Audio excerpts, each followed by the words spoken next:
A weary young man chose to head home early. He hopped on his bike and pedaled quickly to finish his homework. Out of nowhere, a van rounded the corner and sped straight toward the hero. The young man had no chance to step off the road and found himself caught under the van's wheels. He was thrown off the bike right away, and the whole road was stained with his blood. The van driver informed Mr. Jihan finished the job and was eager to collect his payment. He couldn't grasp why Mr. Jihan paid $1 million to save this man's life. Suddenly, the hero's body started to shine, as if a strange energy was flowing into him. The young man slowly regained his awareness and surprisingly averted a disaster. He witnessed another boy being bullied at school for scoring just 30 marks, which was far less than what others anticipated. The chat among the wrongdoers revealed that the main character was named Jihan. He was attacked for not fitting the typical image of what is accepted in society. The main character recalled the faces of those who had hurt him repeatedly. Young people often bullied him, telling him to look in the mirror because they thought he was overweight. Jihan was upset that people didn't use his real name, instead opting for a nickname due to how he looked. In his previous life, Jihan's new spirit had mastered healing techniques to an advanced level. Jihan avoided the catastrophe, but in doing so, a new awareness arrived on Earth and took over his body. He attempted to harness the chi energy he had gathered to restore himself. The effort failed because this child's paths were ruined. Even at a young age, he has many foes, and it's unlikely he will reach 20. The main character stood up and slowly regained his awareness. Although he now controls this body, he still has to gather the chi and improve it. He assured the body's owner that he would get back at everyone who wronged him. He focused his chi energy, but after an hour, there was still no progress. The new Jihan was puzzled about the lack of chi energy in this place. He understood that he would now have to carry this unhelpful body just to survive. If things go poorly, he'll need to start from scratch. Jihan was someone in the almighty cultivation world that everyone respected and avoided crossing. He sees the present situation as a minor obstacle that won't hold him back. Jihan walked a bit further and glanced at the river to catch his first glimpse of his reflection. He chose to seize the chance for a bath to clean the blood and grime from his body. Out of nowhere, he heard a car pull up close to the beach. A lovely girl stepped out of the car, clearly scared by something. She tripped on the edge and fell into the water. Jihan caught her hand just before she went under. He lifted her from the water and held her close to his chest.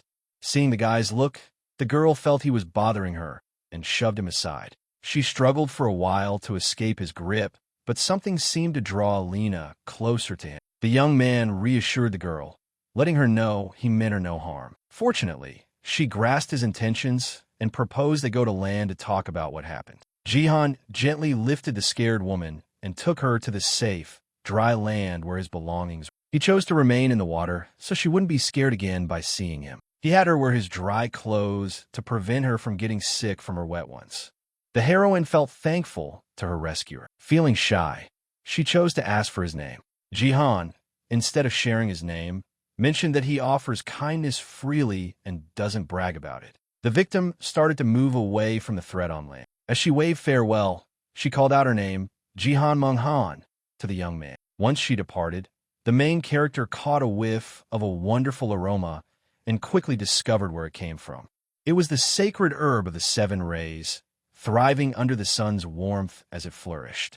Once the flower is ready, it can be turned into 7 glowing tablets that grant spiritual strength. Right now, Jihan lacks the skills to handle the plant. Sadly, it would take just 2 months to grow fully. This 7-ray grass bush was glowing because it was packed with sunlight. The protagonist chose to trade his weak chi energy for the sun's powerful spiritual energy. Although he gave up some skills, Jihan still had the gift to take in all kinds of energy. The second stage of developing chi energy came after the body was strengthened. The Yangjao meridian is one of the 8 extra meridians in the body. Once the energy flowed between them, the main character felt a sense of lightness and strength all over. Jihan performed a few moves and tricks to check if the power was really there. It must be developed to the initial stage of chi before the flowers can bloom.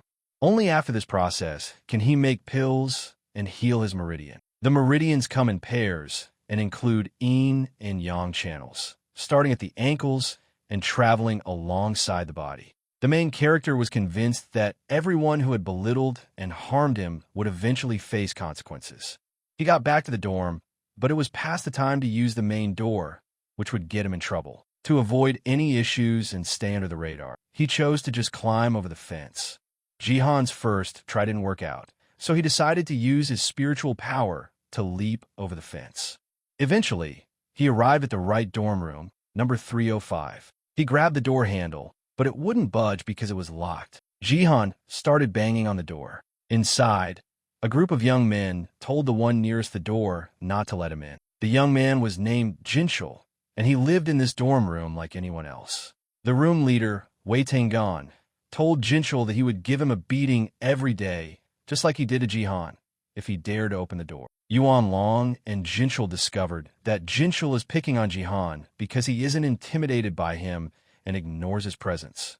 Jinchul aims to make Jihan pay for trying to win over his crush. When loud shouts came from the room, Jihan paused his knocking. This made Jinchul chuckle, believing that the chubby Jihan was scared of him. In an instant, the main character slammed the dorm room door with all his strength. Anger surged through him as he confronted the residents, demanding to know who had the nerve to shut the door. Everyone was surprised by Jihan's unexpected response.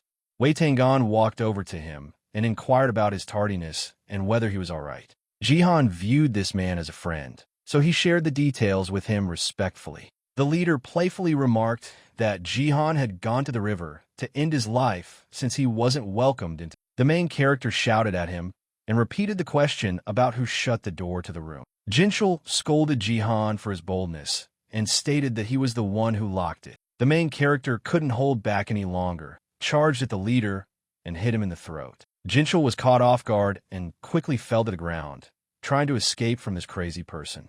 Everyone there was stunned that someone so humiliated had dared to insult their leader. Jihan kept attacking Jinchul, throwing him to the ground multiple times and kicking him hard in the stomach. Wei Tangan yelled at Jihan to be cautious and turn around. Right behind the hero stood a furious Jimong, determined to defend Jinchul. He plunged a knife into Jihan's back, but the main character showed no response. Jimong experienced a sharp pain in his wrist, and it seemed likely that it was broken. Jihan started teasing Jimong, saying he had the strength of a little kid. He couldn't figure out how the chubby guy, who had been made fun of by everyone, had suddenly become so powerful. The loud sounds from this room woke up the other residents, who came to confront the ones causing the disturbance. They rushed in and told Jinchul and his friends to handle the troublemaker, Jihan. Jinchul urged Gu Yunlong, the leader from the other room, to take control of Jihan. If not, everyone here would appear powerless. The main character reminded them of the 2 years of suffering he had gone through and how he had managed to withstand it. Now, they had shut the door, preventing him from coming in. He understood that if he didn't stand up to them, the situation would only deteriorate. All the guys who joined him were on his side. The guests chose to ignore Jihan and Jinchul's arguments and set out to find earplugs for a good night's sleep. Jihan understood that they were simply too afraid to stand up to him. The hero confronted Jinchul and kept hitting him, causing his face to turn blue from the pressure on his throat. Jinchul urged Jihan to let go of the past and confessed his wrongdoing for 2 years of abuse.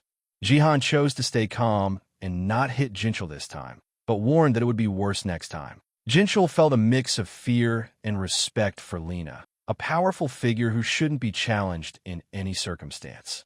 Jihan vowed that if they could avoid annoying him while sharing the same roof, everything would stay in the past.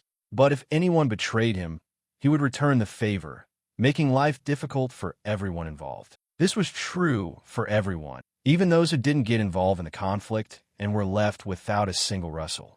Jimong expressed his regrets to Jihan, explaining that he wasn't thinking clearly during the attack. The main character felt relieved and content knowing that these fearful people wouldn't bother him. He could now move forward with confidence and focus on his own well-being. Tomorrow, Jihan will bid farewell to his heavy body and embrace a new beginning. While Jihan is in the shower, all the neighbors have decided to put aside their playful antics and become friends with him. The following day, the entire school buzzed about the events from room 305. Most students couldn't wrap their heads around the idea that the chubby guy had turned things around and actually fought one of the popular kids. There were whispers that Jihan had pursued Yuna the night before and was found without clothes afterward. The young men, upon hearing this, were furious that Jihan was mistreating their ideal girl. A girl walked up to them and scolded them for talking about silly gossip. It was Yuna, the most popular girl in school. She went back to her friend and started asking if Jihan had actually been with her the night before. Yuna replied that she hadn't even seen him and there was no reason to trust the rumors. She shared that everyone at school thought the rumors were real, which made Yuna furious. She was eager to track down Jihan quickly and get back at him for all the gossip about him bothering her. She understood that searching for Jihan would only validate the gossip, making it pointless to try to prove. Yuna chose to act distant with him, knowing that even someone clueless would see they had nothing between them. Yuna believed that Jihan was the one spreading rumors to get the pretty girl's attention. The girls decided to stand up to this nobody who had no chance with the top girl in school. After a class, the students saw a heavy man jogging around the stadium with a sandbag. It was a tough run for him due to his frail body, which made it hard for him to train. The girls believed Jihan was trying to slim down to look better for them. The main character mostly walked, and it appeared that this exercise wouldn't help him much. His sister, annoyed by the jokes about his fitness, also observed his workout routine. Another attractive student from the Sealwa school, along with Samjun, the son of a wealthy family, came up to her. Eugene scolded them and defended Jihan, insisting he wasn't a chubby pig. The young crowd had no idea that Jihan was actually the girl's brother. The young man had a soft spot for Eugene, despite being with one of the prettiest girls at school. Eugene told Sealwa that she would not let her off the hook if she spoke ill of her brother again. Sealwa said she had the right to speak up since Jihan was the worst student and got picked on daily. The young man held his girlfriend back, urging her not to go too far with the overly nice Eugene. He said sorry to his loved one and clarified that Sealwa wasn't good at expressing himself. Sealwa saw Samjun's actions as a betrayal since they had been together for a long time. He vowed to end things with her as soon as he captured Eugene's affection. Then, an outsider called out that a betting shop was opening and invited people to wager on how many laps Jihan could run. People believed this unfortunate overweight man couldn't complete a single lap. Sealwa proposed halting the competition and invited the girls to join the group of gamblers. Sealwa told the sister of the loser that everyone at school was aware her brother was no good. She challenged her to a bet on how many laps Jihan could complete. The sister decided to join in because she trusts her brother and isn't worried about being beaten by anyone. Students from every level looked on as the main character pushed his body to the limit with tough workouts. Yuna and Jinchul, part of the group, didn't recognize him as the old Jihan. Jinchul encouraged her friend to go over to Jongin, who was back at the gambling table. Jongin, known as the gambling god and one of the four rascals, waved at the girls. Sealwa wagered $2,000 that this underdog would only manage a single lap. The friends wagered some cash that Jihan could complete 5 laps around Jongin. Jihan's neighbors were puzzled about why Goddess Chow and Jongin had such faith in him. Jinchul worried they might lose their wager because the bag was a quarter of her weight. However, Chong had figured out all the details. Sealwa felt anxious because her boyfriend didn't back her gamble. It seemed like he had embarrassed her by his lack of support. She thought about how much faith Eugene had in her brother and how much she appreciated his abilities. The girl declared that her brother would complete more laps than Jongin and wagered 500 yen. Jongin shut down the betting shop and invited everyone to the field to watch the outcome in person. The main character found it tough to strengthen his body, but he realized he also needed to toughen his heart, especially after everything he faced in the cultivation world. This exhaustion was just a small part of the bigger picture. Jihan had completed 2 laps, and a few players had lost their wagers. Jongin and his buddy Yunho decided that the champion had hit his training peak. Eventually, Jihan's body grew stronger, and his strides became quicker and longer. The boys quickly became anxious as they understood that Jihan was still holding back his full power. Jihan stopped and started to cough up blood, as if all his energy had drained away. Everyone understood that if he kept running, he might not survive. Without warning, Jihan jumped to his feet, his energy surging. He snatched the bag with one hand and sprinted away, moving even quicker than before. After clearing the gathered blood from his mouth, the energy from the 7 luminaries' grass finally flowed through his veins.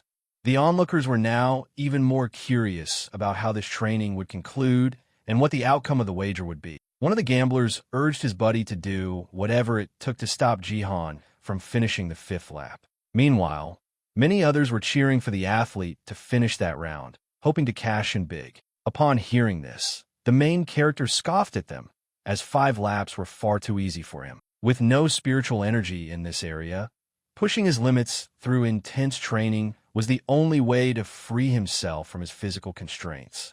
When this body hits its peak, it can tap into the spiritual energy of the 7 luminaries' grass and unlock a new level of power. After Jihan uses up the energy from this herb, he will head back to the river to draw in more spiritual energy. Each day, he will shed this extra fat and achieve his ultimate fitness level. The quicker Jihan progresses, the more anxious the onlookers become about their lost bets. Zhang, the main bettor, recognized the hero's intense training. He chose to heed the advice given to him and made sure Jihan couldn't get away.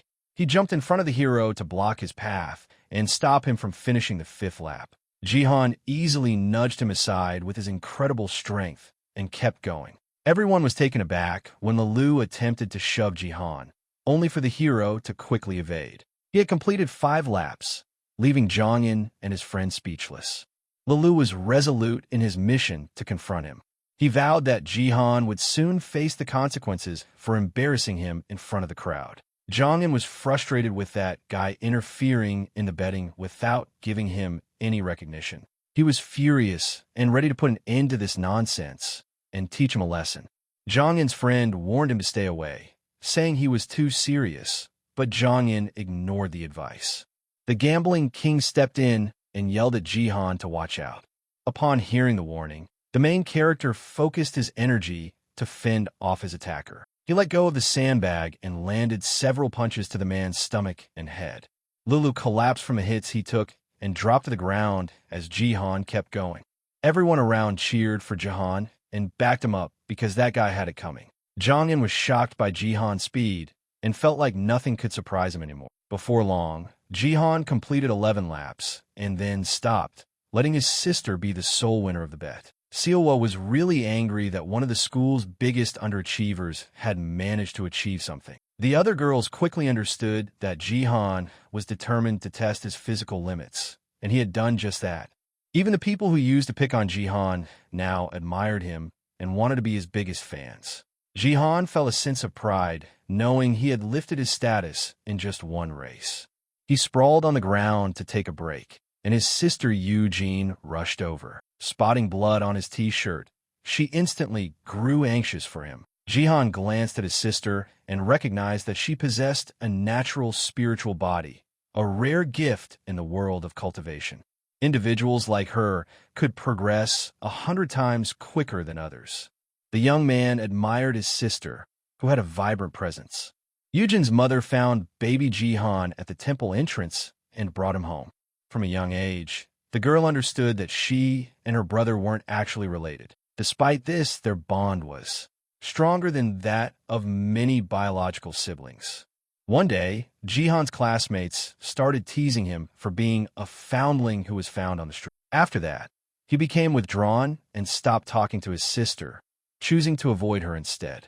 Eugene feared she might never see her brother again, but now she felt overjoyed that their bond was back. After finishing her training, the main character chose to take a shower. He told his sister he would treat her to a filling lunch. Before long, they headed to the cafeteria on the 2nd floor of a nice local restaurant. Eugene felt anxious that her brother had taken her to a fancy restaurant she couldn't afford. The young man was prepared to cover the cost of anything his sister wanted to eat. Otherwise, he wouldn't have brought her along. Eugene overcame her shyness and chose to order the finest meals to ensure her brother enjoyed a good meal after his training. When Jihan saw the prices, he was shocked, realizing he only had a small portion of that money with him. He inquired about his sister's money matters. However, he felt very disappointed that he couldn't pay for her himself. Eugene couldn't reveal to Jihan that she had wagered all her cash on his race outcome.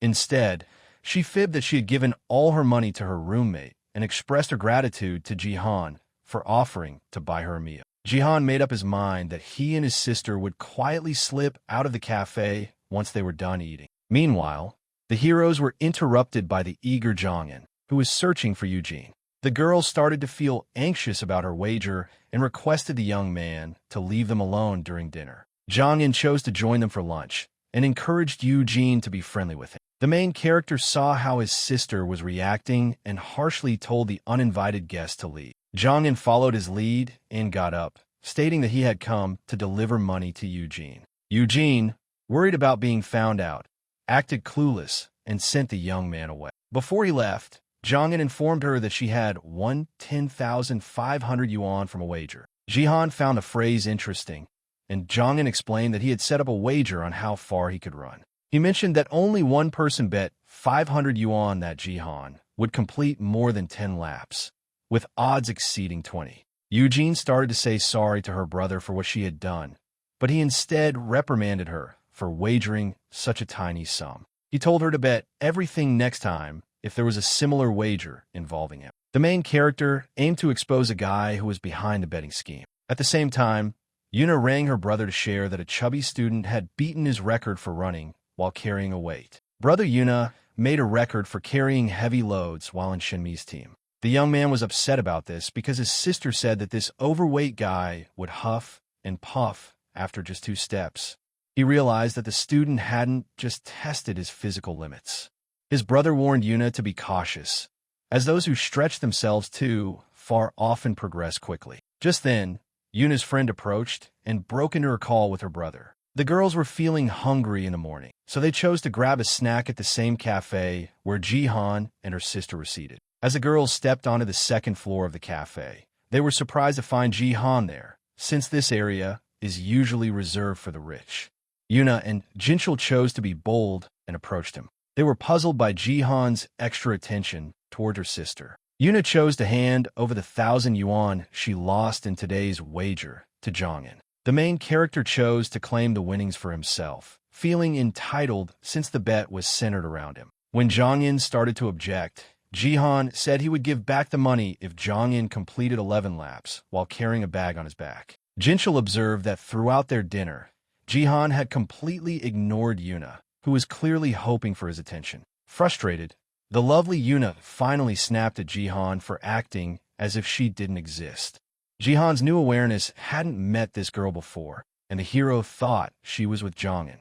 Jongin introduced her as Yuna, his classmate and the prettiest girl in the school. Chao fluffed her feathers and scheduled an evening meeting with Jihan for the next day, hoping he would feel bad for overlooking her. The upset girls chose to exit the company and walked out of the cafe together. Jihan told his sister he wouldn't attend any meetings tomorrow night. Now, he proposed they wrap up their meal and head to class.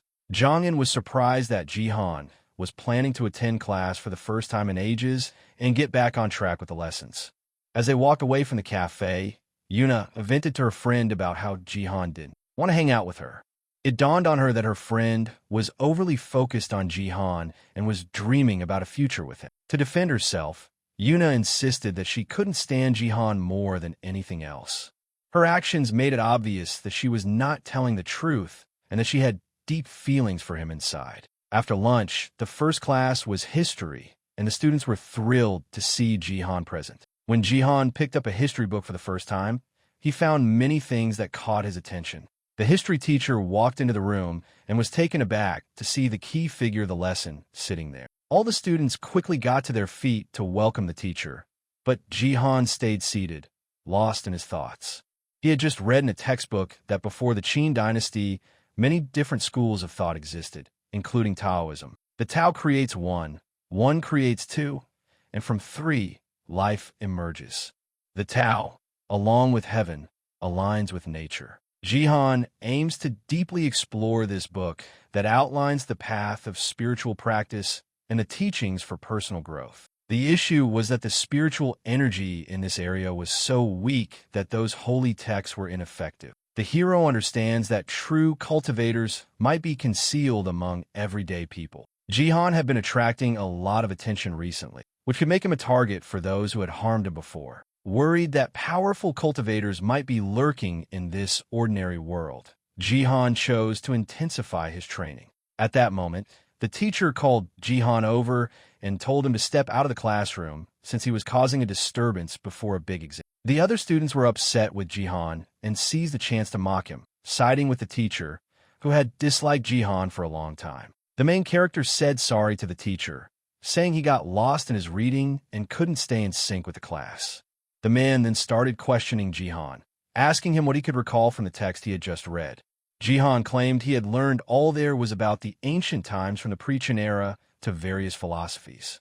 The teacher challenged Jihan to recount it all from start to finish, anticipating he would slip up somewhere. The main character worried he wouldn't have enough time to share the entire story in just 2 lessons. The teacher proposed that Jihan begin now and finish telling the story after lunch during the 2 history classes. To remove any clues, he requested the student to stand by the board, saying it would help with hearing. Yuna chose to support her partner, but Jinchul quickly let go of her hand. Jinchul finally realized that her friend was completely smitten with Jihan. Yuna said she would put an end to it as class president, wanting to avoid wasting valuable class time on the dull Jihan. Yuna felt confident, trusting her gut that Jihan would find a way out of this situation. After 4 hours of continuous tales, Jihan successfully made it to Chapter 6. The classroom was completely quiet, and every student sat wide-eyed, captivated by his tale. When the lesson wrapped up, the teacher acknowledged that Jihan had the sharpest memory in the class. He said the next lesson would be for self-study and asked Jihan to follow him to the teacher's office. He left Yuna in charge, and that's when Jihan realized she was actually in his class. At break time, the students chatted about Jihan, who recited the history book exactly as it was written. Only Jihan's deskmate realized that he had begun reading the book ahead of time. The teacher quietly gave Jihan some key resources to help him get ready for the upcoming test. Aware of the student's skills, the teacher vowed never to disrespect or leave him behind again. Jihan will only require 1 night to handle all this information. Teacher Un was frustrated that Jihan's skills were shown before his training was complete, instead of at the start. When the hero got back to class, everyone was chatting about their plans for the day. Jihan decided to dedicate his whole evening to studying the materials his history teacher, Un, had provided. His classmate complimented him and wondered why Mr. Un had summoned him. The main character shared the kind words and mentioned that the teacher was now focused on Jihan achieving the top score on the exam. In the upcoming lessons, the teachers left Jihan alone, but he could feel someone stealing glances at him now. The classmates hoped to witness the same behavior from Jihan as in history class, but their hopes were in vain. After class, Jihan was asked to join his friends in the dorm, but he declined, opting to study by himself. He believes history gives him insight into the world's development, while geography teaches him about the planet's layout, natural features, and its people. Through these teachings, the main character discovered that warriors were meant to nurture the path to a long life. He is now completely convinced that cultivators exist in this world. When a moment arrives, Jihan will venture to the mentioned locations and discover something beneficial for himself. Previously, he could reach these spots in a flash, but now his body hasn't developed the strength needed to keep him safe. Jinchul and Yuna remained in the classroom, chatting about Jihan, who had attended every class today. The girls were puzzled by his behavior, so Jinchul chose to ask Jihan directly. She walked up to the hero and suggested inviting her to dinner that night, but Jihan thought it was odd. Jinchul clarified that she could assist him with his history homework whenever he needed, and he should show his gratitude with a meal. When the hero accepted the offer, Jinchul chose to bring Yuna along, but Jihan disagreed. He pointed out that he only agreed to dinner with them because he found Yuna's unpleasant personality off-putting. Jinchul was upset for her friend, the reason she had set up this evening gathering. She chose to step away from the situation and focused her attention on Jihan's textbook, which showcased fascinating locations around the globe. She informed Jihan that Yuna had visited those spots before and could share more details. Unaware of the setup, the main character eagerly accepted the idea of taking Yuna out for dinner at the restaurant across from the school.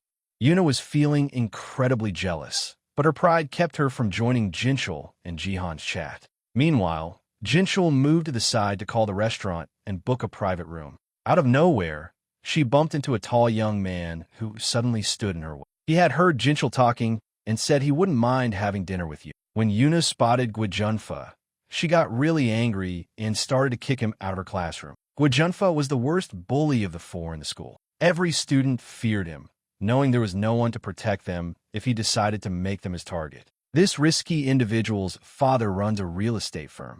Gwajunfa is misbehaving in school, and everyone is too afraid to correct him. He scanned the classroom, and his eyes landed on Jihan, who was quietly seated at the back. Yuna understood that Gwajunfa had been after Jihan from the start, and she was determined to support her partner. Gwajunfa comforted her, assuring her that he would join her at the booked restaurant as soon as he wrapped up his work. He spoke to Jihan in a condescending way, questioning how he had stood out in history that day. The main character then requested permission to ask the bully a few bold questions.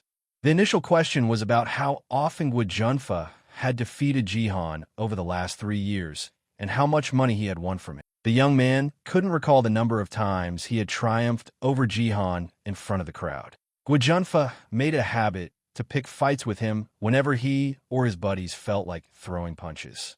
When it came to money, he stole a few thousand from Jihan a couple of times, since he was genuinely broke. Today, he learned that Jihan's sister had won the wager, and that Jihan had collected the money Yuna had lost.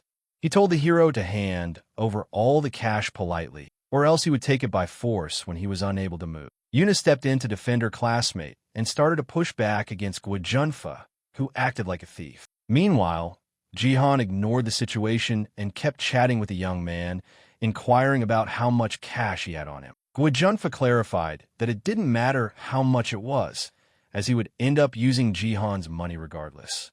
The main character chuckled, expressing concern that Gwajunfa might not have enough funds for his medical bills. In that instant, Jihan struck the bully hard in the face.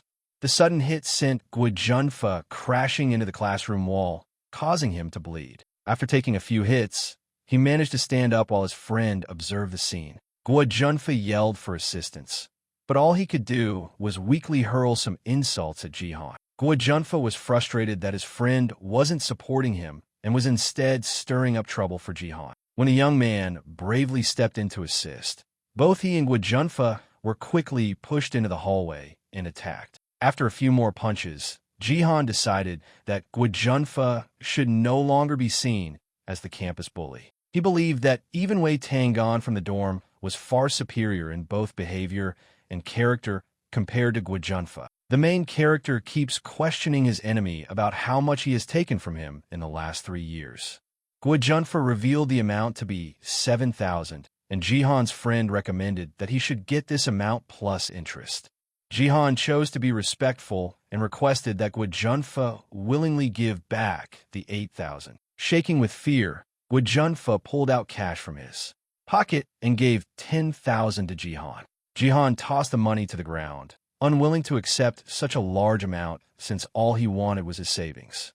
Meanwhile, he felt that the bully should compensate him for his bravery and the hard work he put into helping him. Gwajunfa gathered all his money once more and gave it to Jihan, including interest for raising it. The main character chose not to feel small anymore and accepted exactly half of the total. Gwajunfa vowed to find someone to take down the heavy-set man for revenge before he could reconsider. Just then, Jihan landed another punch squarely on his face.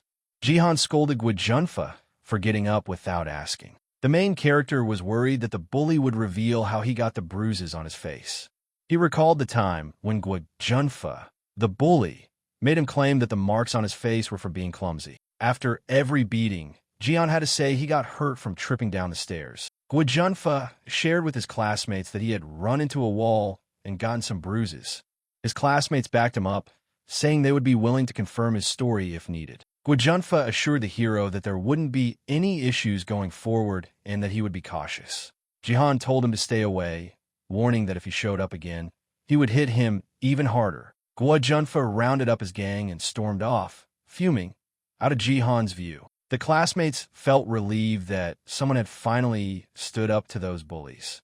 Yuna studied Jihan's actions and punches, noticing they were deliberate. She believed that each of his moves hinted at a hidden path. The girl was curious about the secrets that Jihan, the once overweight underdog, was keeping. The main character planned to spend the money he got from Junfa on acupuncture needles and workout gear. It would be great if he could get a new phone for his sister and a present for his mom. After checking his cash, he saw that he definitely didn't have enough for shopping. Jihan was eager to meet more wealthy oddballs like himself who enjoyed stirring up chaos. Just then, Jongin walked into the office and scolded Jihan for having punched the son of the biggest real estate mogul. Even though he seemed full of himself, Jongin was someone Jihan could trust completely. The main character embraced Tan and mentioned that they could have taken on such a tough guy together if he had arrived sooner. Tan nodded in agreement and stayed quiet since he had his own issues with that bull. Just then, Jihan's enthusiastic friend rushed into the classroom but was quickly handled by Jongin. The main character realizes that these two will always support him. Just like before, Sister Lena walked into the classroom, worried about his clash with Junfa. Jihan reassured Eugene and proposed they head to a cafe for dinner, where he would treat her. He also invited his two loyal friends, along with Yuna and her friend, to join them. As Jihan stepped into the pricey cafe, she felt it was too fancy for regular high school students to visit. The restaurant was one of the more expensive spots in town, but Jihan was unaware of this and believed they had just arrived at a typical local cafe. Jongin felt a friendly jealousy toward Jihan, the only guy at school with two lovely girls by his side. Jinchul, without holding back, requested every dish on the menu. Worried about running out of money, Jihan scolded her and suggested that the others should order first. Everyone was eager to enjoy their meal, since no one anticipated that the biggest underachiever would turn into the most popular person in school. Jongin was shocked that Jihan managed to humiliate Junfa, given his position. He cautioned Jihan that Junfa wouldn't forget this insult and would surely seek revenge. Jongin proposed that Junfa would recruit sporty guys for his own agenda, and Eugene requested his assistance for Jihan. Jongin assured her that as long as he was present, Junfa wouldn't even think about approaching Jihan. The main character understood that he had to acquire enough strength to enjoy a comfortable life. He felt pleased to have found the right person for this task in Jongin. True to form, Jinchul indulged in too much food and stepped away to freshen up. This allowed Jihan to seize the moment and ask Yuna about the Great Wall of China. Yin Long mentioned that he visited the spot when he was young. However, he couldn't figure out why Jihan found it so fascinating. The main character mentioned he was curious about how people in ancient times constructed such a building. He figured his clever classmate, Yuna, definitely had the answer. Before the girl could speak, Eugene and Jinchul's screams filled the air as they were bothered by some rude individual. Yuna recognized her friend's voice and quickly ran to help her. The troublemakers were thrilled to see her because they were eager to have a fun night with girls. Jongin stepped in to help and told the wrongdoers to say sorry to the students. The troublemakers believed they were blameless, but Jongin's disrespect really angered them. They demanded that Jongin kneel and show respect to the elders, promising they might let him go if he did. The hero was annoyed by their attitude and swiftly kicked one of them in the stomach. The remaining troublemaker wanted to run to his friend's aid, but Jihan suddenly showed up right behind him. The main character quickly kicked the troublemaker in the back, sending him crashing to the ground. They did the same to each offender, and before long, the issue was settled. Jihan scolded the young people for dishonoring their university's name after hearing a speech about it.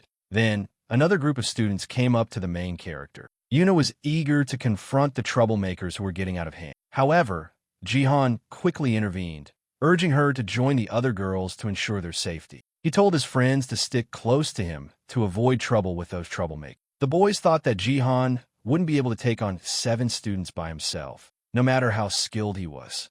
A student snatched the bottle and assured Jihan that everyone in his group would be safe. As he lunged forward with force, the main character skillfully moved out of the way, dodging the strike. The bully hit Jongin again, targeting Jihan, but the hero expertly avoided the attacks.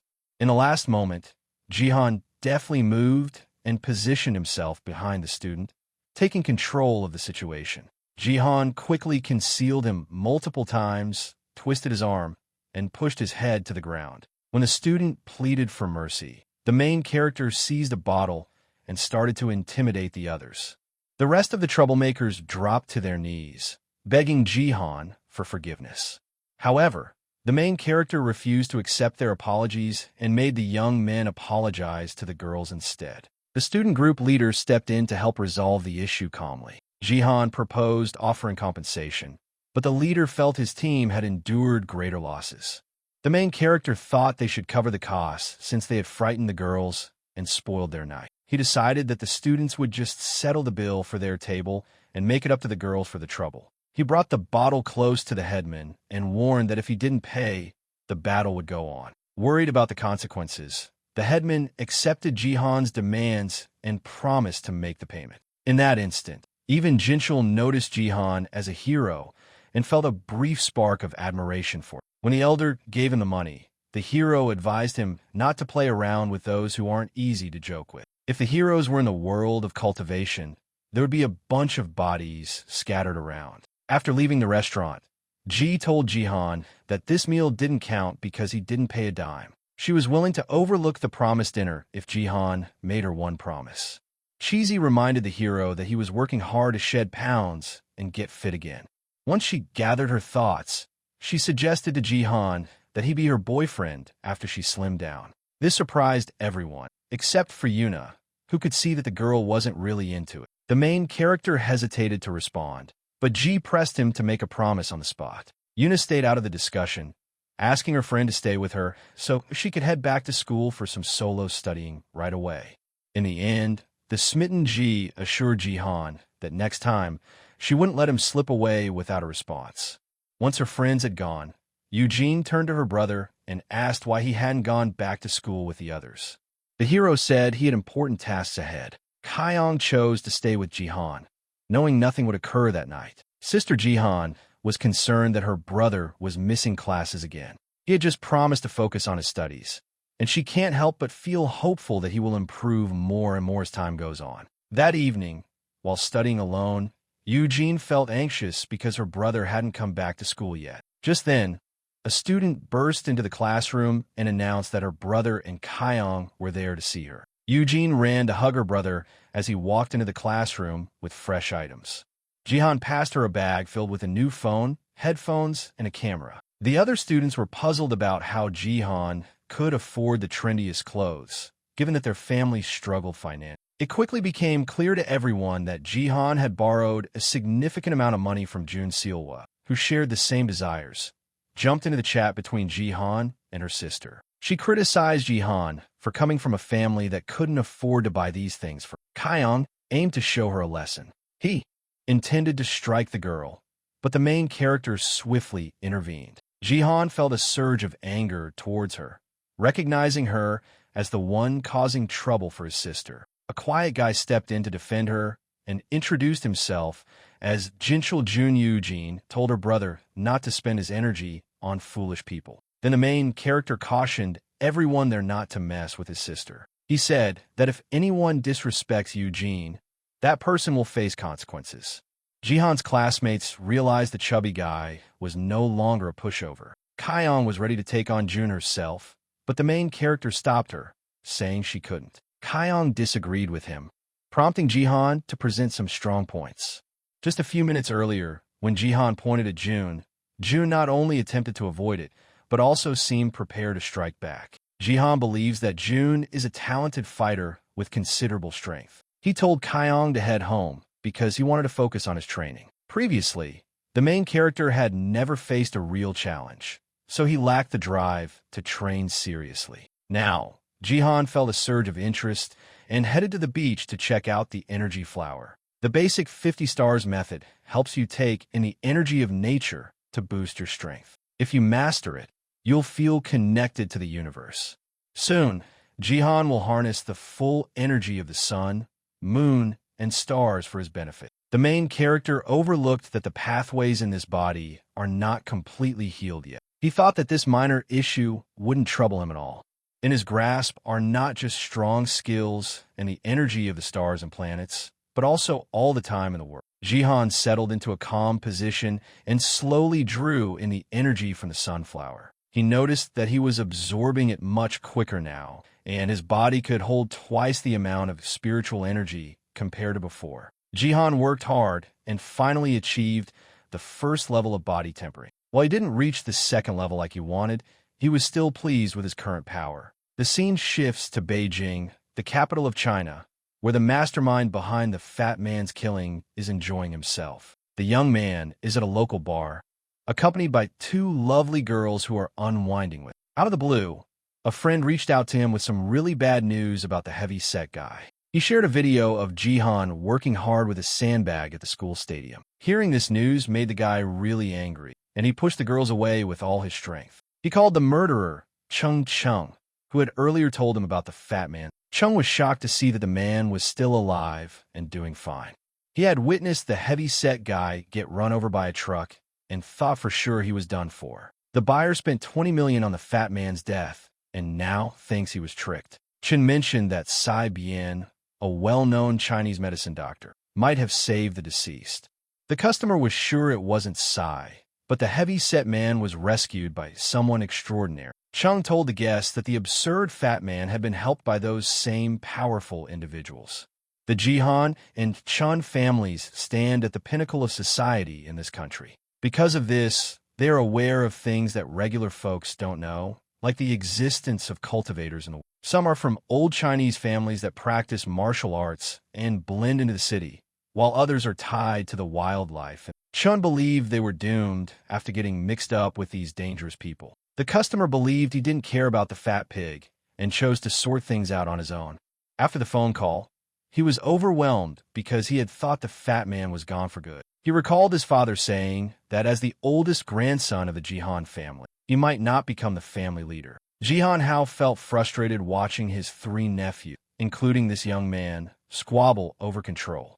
The grandson invited his uncle on an adventure, and he said yes, as this was the only person who remembered him occasionally. They watched as the family patriarch struck his son for secretly caring for an illegitimate child. The battered young man confessed that he had not cared for him, but had left him in the wild right after he was born. His grandfather instructed him to locate Jihan and bring him home, insisting that his grandson shouldn't be raised on the streets.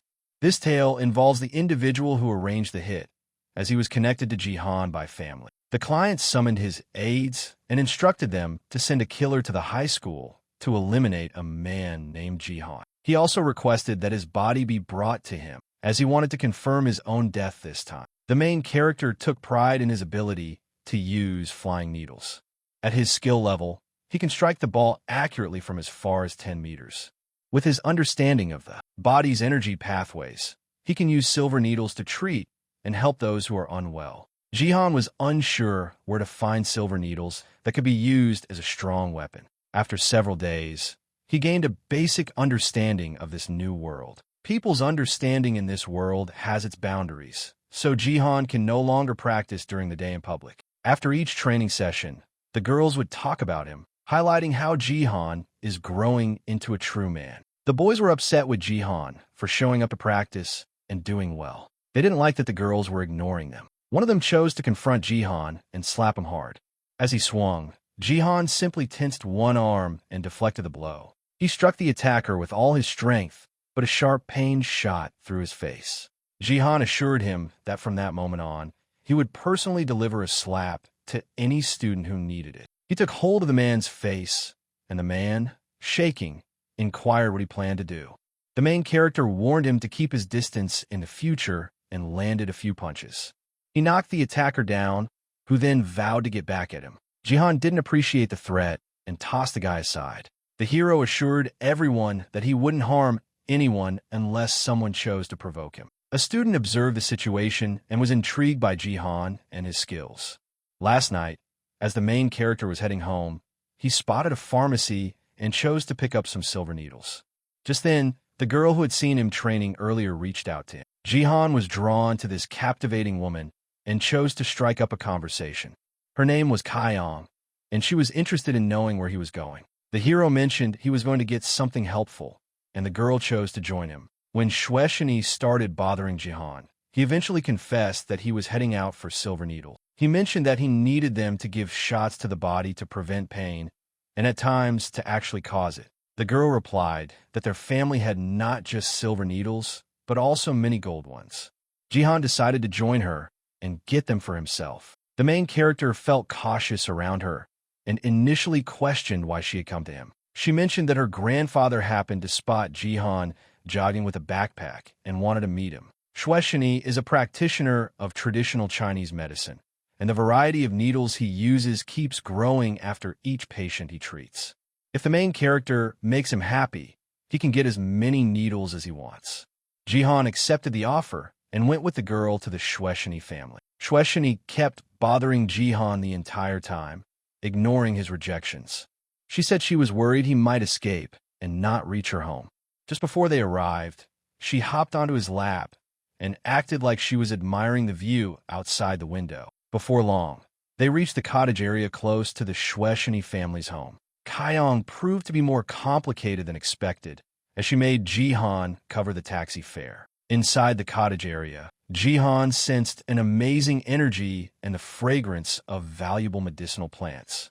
He grew curious about meeting the grandfather of the lovely girl. Grandfather Shueshini welcomed his granddaughter, who had come with a long-anticipated visitor. He asked her to prepare some tea while he took the chance to chat with Jihan and learn more about him. To start, he inquired if the pampered Kaiyong had given him any trouble. The main character shared everything she did, which puzzled the old man. Jihan examined Shueshini and noticed an issue with his lungs.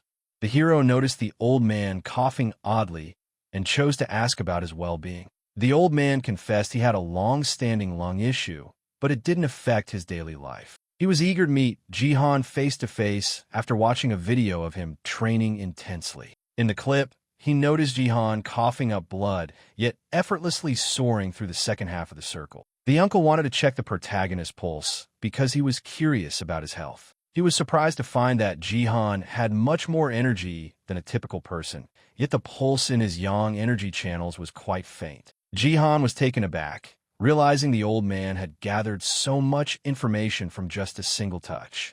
The old man then started inquiring about the hero's daily habits, meals, and any encounters with notable individuals. Following Jihan's foolish responses, Shueshini suspected it was due to the blood he had coughed up.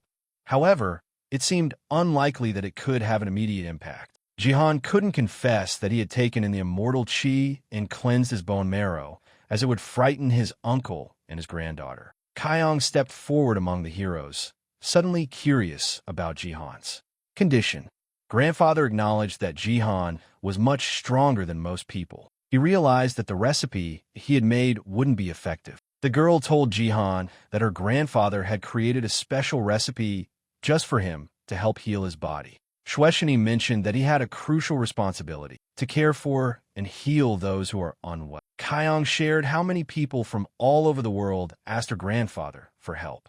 Jihan was surprised to learn that this elderly man was so compassionate and chose to assist him in return. He confessed that he had come today to request something from the elderly man. Shueshini replied that he only had items related to traditional Chinese medicine.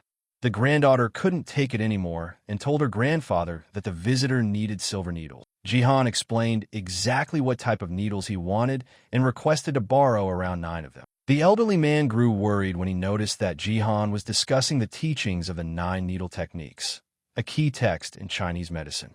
Kaiyong was taken aback and urged the guest to choose his words wisely, suggesting he might not fully grasp the topic at hand. Grandpa was amazed to meet someone who had this canon, the latest in needle techniques. The human body has 9 powerful organs, which are the key spiritual centers. Canon is a technique that involves placing needles in 9 specific spots, allowing a person to recover even from severe injuries. This practice has been forgotten over time, and no one has witnessed it in action. The main character used to believe that the standard method of 9 needle types was the most popular technique. Both the grandfather and his granddaughter understood that this method required the support of an 8 true qi energy. They were puzzled by how an 18-year-old student could achieve such advanced skills. Kaiyong jumped at the visitor and accused him of being dishonest. She accused him of being a fake who chose to mock the body of her dear grandfather. Grandfather Shueshini defended the long-awaited visitor and urged his granddaughter to let him be. The girl chose to give Jihan a shot if he could figure out what was wrong with her grandfather at a single glance. Jihan said that Grandpa had lung issues, but the real problem was with his heart. The hero realized from Shueshini's voice that the issue stemmed from an excessively strong heart fire. When the heart fire is too intense, it can damage the energy channels in the lungs, causing weakness and persistent coughing. Jihan thought his grandfather's strong heart fire was due to the old man using too many tonics. After some convincing, Shueshini trusted Jihan and requested him to get ready to insert needles into his body.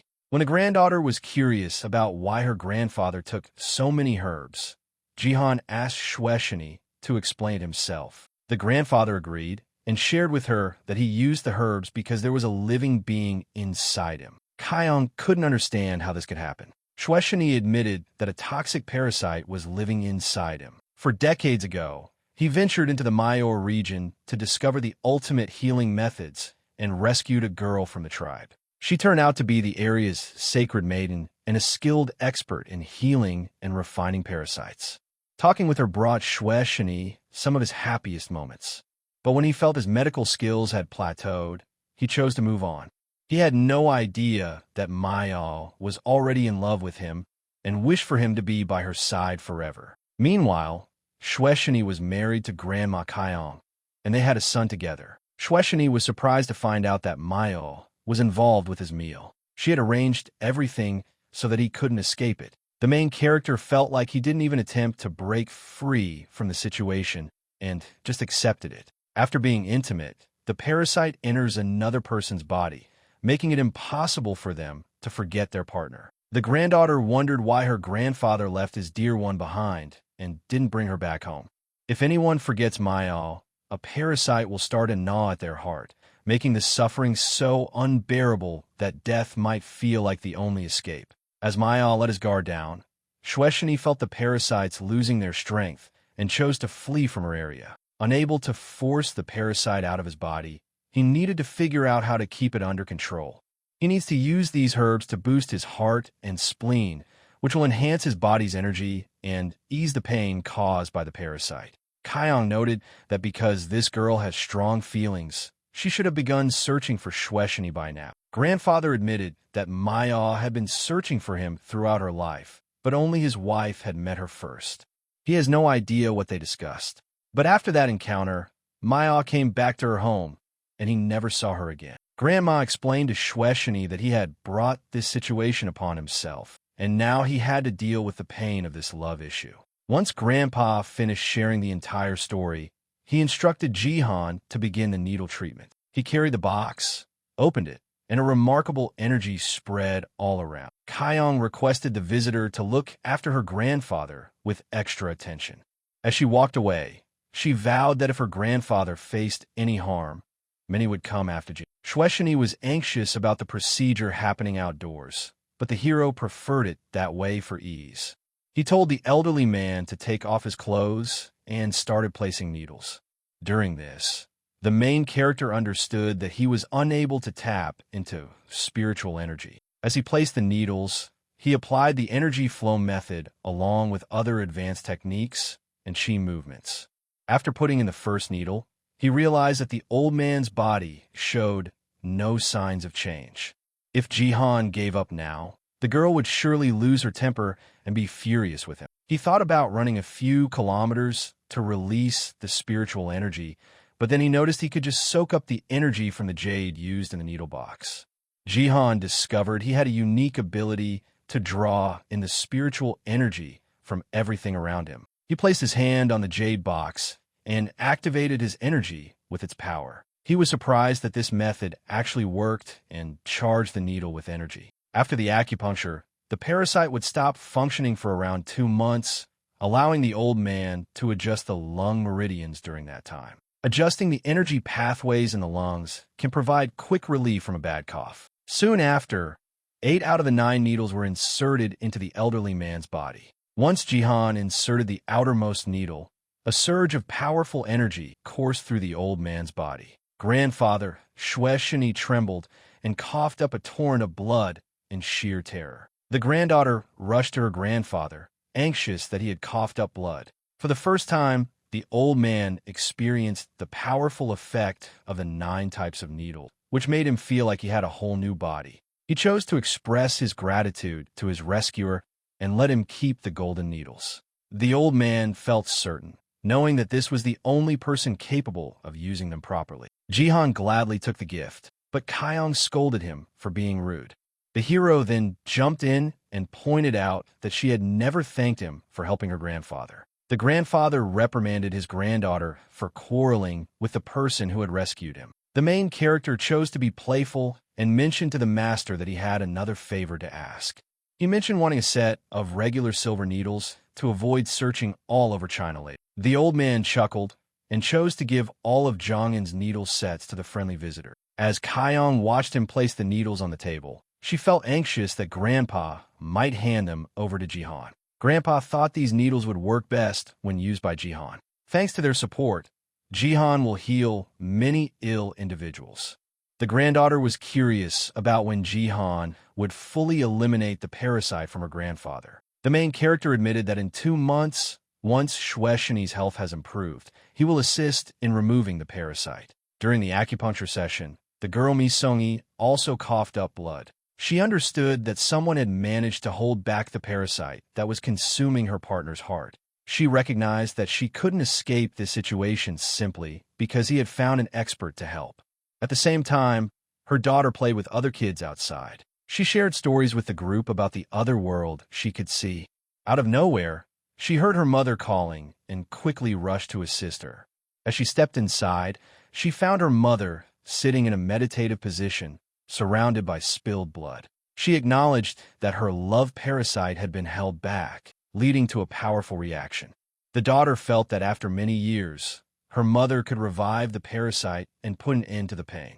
Mi Songi vowed never to return with the parasite, as Shueshini was the only one she cared for in this life. She acknowledged that the man who had kept her parasite in check was very talented, and she couldn't confront him from afar. She advised her daughter to search for him the next day, as he already bore the signs of a heart-consuming parasite. Shueshini Mi Songi felt overwhelmed by the thought of dealing with a man who could command such a creature. Mi Songi thought her voodoo skills would easily overpower Shueshini Songi, who was of low ability. She commanded the master to let go of the parasite while he was suffering and started searching for a way to get away. At last, the mother told her daughter to resist temptations when she was away from home.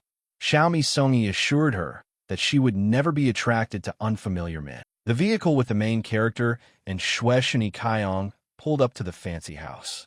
The guards noticed them and grew tense, unsure about the important visitor arriving. Kyung told a friend that they were at the restaurant, and she needed to thank Jihan for helping her grandfather. During dinner, she asked Jihan why he didn't request anything from his grandfather after the extraction.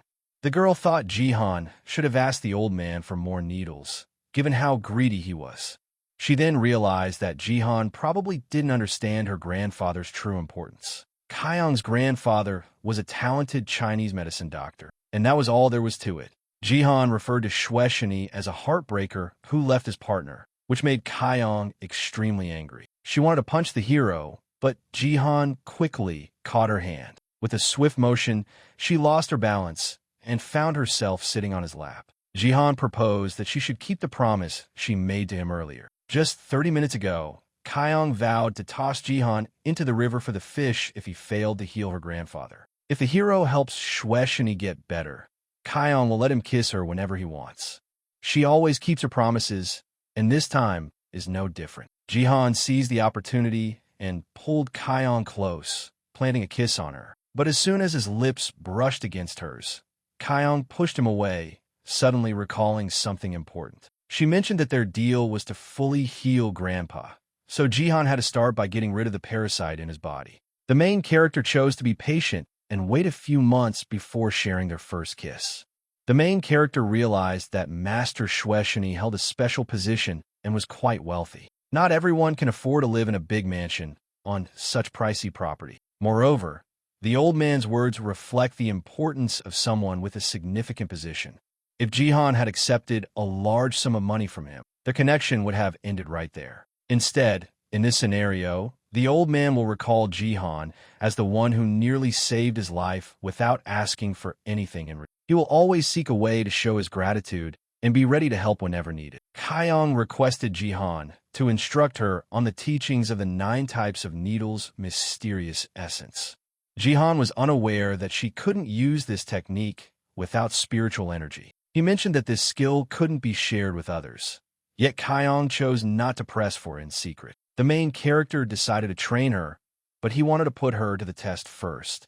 When Kyung accepted the challenge, Jihan mentioned that it would take 2 years to complete the evaluation. He told her that the 9 types of needles were a famous skill he had been perfecting for nearly 9 years. In reality, he was just making things up with a serious expression to get her to stop bothering him. After some thought, Kyung decided to take on the 2-year challenge because she wanted to learn the powerful teachings that could help anyone. She helped Jihan into the car, and they headed to the city's top shopping mall. Jihan had never heard of a shopping mall before, but from the memories of his body, he learned it was a place filled with all kinds of items for sale. He had told Kyung ahead of time that he couldn't spend any money, but she assured him it would be fine. Kyung grabbed her grandfather's card, which had no spending limit and could buy anything she desired. It was just like Jihan for the girl to openly enjoy the perks of her family's. Out of nowhere, their car hit a major traffic jam that stretched on for hours. As the main character scanned the surroundings, they realized a bad accident had taken place up ahead. He proposed that they stay in the car until things calmed down, but Kyung felt the urge to assist. They headed to the accident site, where a crowd had formed and fear was in the air. The driver sped through a red light, struck 3 people on foot, and collided with a white car before coming to a halt. The 2 schoolgirls escaped with minor injuries, but an elderly man was thrown into the air and is likely deceased. Kyung urged Jihan to rush and help others as much as possible. The main character felt a strange sense that many eyes were on him. As he scanned the crowd, he noticed a suspicious man who felt threatening to him. However, that feeling quickly faded, and Jihan realized it was likely just his imagination. When Kyung tried to assist the elderly man, she was told to hold back since he required expert care. Her skills were limited to identifying medicinal plants, checking pulses, and basic examinations. A surgeon came to the location and requested space to give first aid. He looked over the victim and discovered that he had severe injuries. The doctor started to sweat when he noticed the patient had a faint heartbeat and shallow breathing, and his pupils were wide. The police informed him that the streets nearby were closed, making it impossible for an ambulance to reach them. The man stated that the elderly man required urgent surgery. If not, his life could be at risk at any time. Kyung turned to Jihan and pleaded for him to help the old man. The hero assured her that as long as he was around, the old man would be safe from death. The doctor halted Jihan, telling him to stop toying with people's lives as if it were a game. This response infuriated Kyung, as she believed his views would only hold Jihan back. The main character chose to overlook the situation, but Kyung quickly caught his arm, pleading for help with tears in her eyes. He reassured her that the old man was doing okay for the moment, and then moved on to see how the other victims were doing. He requested the girl's assistance, and she gladly accepted. Jihan looked over the schoolgirls and chose to use acupuncture to stop their bleeding before fixing their broken bones. Kyung couldn't understand how the main character stayed so calm despite the blood all around. In the world of cultivation, the powerful dominate the weak, and battling for survival is a regular occurrence. With your sword held out in front, each step you take reveals countless sights of flowing blood. Jihan looked at the schoolgirl and assured her that she would heal fully in no time. Once he touched her, the girl noticed she felt wonderful and had no pain at all. The main character then looked over the girl driver, who had just fainted. He carefully placed a needle in her neck to bring her back to awareness and asked an assistant to keep an eye on her condition. The doctor was taken aback to see that a regular schoolboy was familiar with Chinese medicine and was able to help the injured so quickly. He felt sorry for sending Jihan away from the scene and not allowing him to assist the victim. Jihan requested the doctor to allow him to treat the old man's injuries, and the doctor gladly accepted. Jihan then asked him to keep anyone else away until he finished placing the needle. Because Jihan can't use his spiritual energy, he'll depend on acupuncture points instead. The doctor observed with curiosity as the whole procedure unfolded smoothly, from feeling the points to placing the needles. He figured that Jihan had many years of experience in Chinese medicine. The onlookers grew worried as the young student began to insert needles into the injured people and started to raise their voices. They thought that the teenager's actions would surely push the old man to his end. The main character understood that the old man had suffered brain damage, and using a needle could prevent him from facing paralysis or even dying.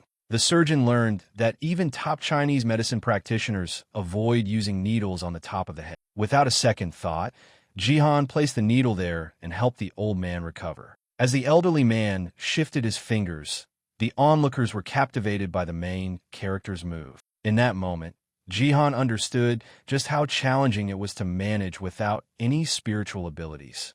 A different car pulled up, and an unfamiliar person stepped out, prompting the police to ask questions. The stranger confronted the girl in uniform, demanding that she leave his presence. If not, he would pull her shirt down. He walked over to the wrecked car and began to kick it, as the hurt schoolgirl slowly regained her awareness. It turned out that the girl was married to the stranger, and their relationship was filled with confusion. The man chose to show her a lesson so he could find peace away from the family. Kaiyong approached him and quickly halted his wild behavior. She told the man to leave the victim alone, explaining that she had just arrived. The unknown man lunged at Mengning, assuring her he would touch her gently that night. Fortunately, the hero arrived just in time and told the man he would wipe his face clean. Confident in his abilities, the stranger raised his arms, ready to show the heavy-set man a thing or two. As he charged at Jihan, Lin skillfully sidestepped, avoiding the strike that came close. The bully swung at Jihan again, but this time the protagonist caught his fist. He squeezed tightly, causing the boy to yell in agony, echoing down the street. Jihan Yundle landed punch after punch, sending blood and a few teeth flying from the bully's mouth. The attacker pleaded for mercy, claiming to be the young master of a powerful family from the capital. The main character ignored the saying since he had no idea where the capital was. He kept hitting the guy until he collapsed and nearly passed out. A woman in uniform hurried to the location of the brawl, troubled by the situation. As Jihan Yun gazed at her, a wave of dizziness washed over her, leaving her feeling weightless and dazed. The driver was shocked by Jihan's boldness in attacking someone from such a prominent family. Everyone in the crowd cheered for Jihan, and nobody opposed him. The main character was eager to keep fighting the bully, but Mengning quickly stepped in, ready to take his place. She was determined to get back at the young man for planning to touch her that evening. With a single strike, she vowed to ensure he wouldn't be able to touch himself again. After feeling her wrath, Jihan Yund realized it was best not to upset her in the future, as furious women were truly frightening. He was about to walk away when the victim shouted for him from the car. She started by expressing her gratitude to Jihan Yund for helping her with traditional Chinese medicine. The main character felt relieved that the girl had come around and wanted to remove the needle from her quickly to prevent it from vanishing. He gently moved over her, and she felt a rush of excitement in her heart at Jihan's touch. It was puzzling why Jihan Yun didn't seem to notice how close they were or her elegant appearance. Every man she had encountered in the past always reacted. He always gazed at her with desire. Jihan Yund suggested she take a break as he took out the needles from the other people involved in the situation.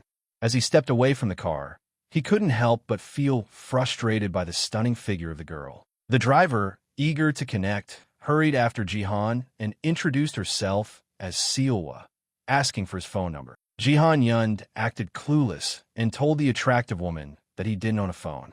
Siwa quickly understood that he was just pretending because he wanted to avoid any connection with her. The hero decided to keep the meeting open and told Siwa she could come see him at the middle school whenever she wanted. She was clearly surprised to find that the young man who knew so much about Chinese medicine was actually just a student. She started to sweat as she recalled that she had fled her marriage and couldn't go back to the Siwa family. In reality, she was Siwa Mei's mother, but she chose to keep this connection a secret from Jihan.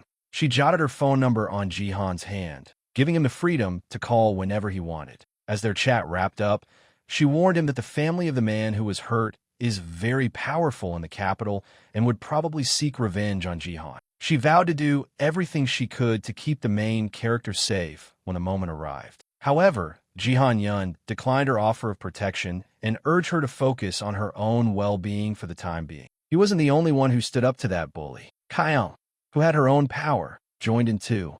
The main character was unaware of Kyung coming closer, feeling a quiet envy for his good looks. After a little while, she walked over to Jihan and mentioned that the ambulance was here and it was time to leave. Jihan hugged his friend and promised they would go shopping together once he finished with his needles. They began to prepare to leave when, out of nowhere, an upset policewoman stepped in front of them. She intended to take the heroes to the station for their involvement in an attack on a man in the street. Kyung claimed she did nothing while the bully went after the defenseless girl. The surgeon also supported Jihan Yun, who had just rescued a badly hurt elderly man. Siwa assured the police that she would handle everything and share her side of the story. One of the officers suggested she ignore what was going on, but she refused to follow his advice.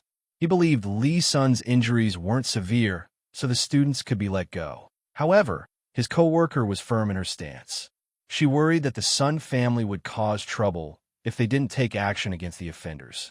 Kyung braced herself for arrest, ready for the policewoman to confront her. Meanwhile, the main character approached the elderly man, who had just regained consciousness and was eager to learn the name of his rescuer. Presenting himself as Jihan Yun, the hero assured the elderly man that he would soon go back to his old life and leave the pain behind. At that moment, everyone watching was convinced they were witnessing a true doctor in action.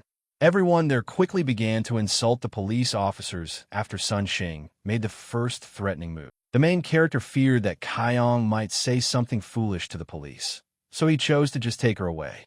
The policewoman stood firm, once more stopping the hero in his tracks. Jihan Yun reached out and touched her, causing her to go numb again and collapse into her partner's embrace. As she hit the ground, she started to wonder what foolishness she had done in her life. Meanwhile, after a while, the main character and his girlfriend wrapped up their shopping, and Jihan felt exhausted. Kyung was puzzled by her friend's exhaustion. She had picked out his phone and clothes, so she hinted that his tiredness might be because he was carrying extra weight and mentioned it to him. The young man confessed that he is still shedding pounds and expects to reach his usual weight of 75 kilograms in 2 months. The girl was skeptical that he could drop 30 kilograms in such a short time. Out of the blue, her phone buzzed, and she looked annoyed. It was Lee Ki-chong on the other end. He was recognized as the top major in the city. He mentioned to Kyung that he was unsure about what gift to get her for her birthday and wanted her opinion. Kyung said that any present he offered wouldn't please her and urged him not to spend his time on it. While she spoke, the main character burst into laughter, and Yunho quickly caught the sound of a man's voice. He started to ask Kyung about it, and she shared that she had spent the day with a young man, enjoying a nice meal and doing various fun activities. Upon hearing this, Yunho was filled with anger. Filled with jealousy over her beauty, he inquired about her connection to the person. She replied that Jihan was her boyfriend. All evening, Yunho was in shock that the girl he loved had a boyfriend and didn't even notice him after he had been pursuing her for 2 years. Overwhelmed with emotion, he chose to call his friend Jong-in late at night. After a brief chat, Jong-in assured Yunho that he would track down the person who had the nerve to approach Kyung. At that moment, the main character sensed someone cursing him fiercely from behind. Kyung saw an opportunity and asked Jihan to act as her boyfriend for a bit. The main character was hesitant to get close to her because her family is very powerful, and his own family is quite unique too. The girl was firm about her proposal and reminded Jihan that she had picked out some trendy items for him. She also promised to get him even more, and in the end, the main character accepted her offer. That night, Yuna was anxious that Jihan might have skipped his evening study session. Just then, her friend Jinchul burst into the classroom and announced that Jihan was coming back to the dorm in a fancy car. The girls dashed to the dorm to find Jihan and ask him all their questions. The main character stepped out of the dorm and walked toward his sister, acting as if Jinchul and Yuna were not there at all.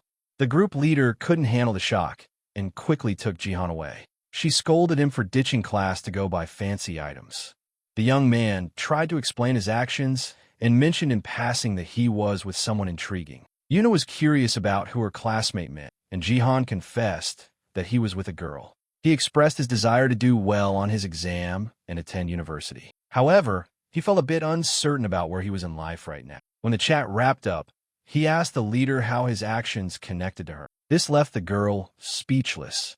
Yuna wanted to give Jihan a strong lesson, so she kicked him in the stomach. Unexpectedly, he caught her leg.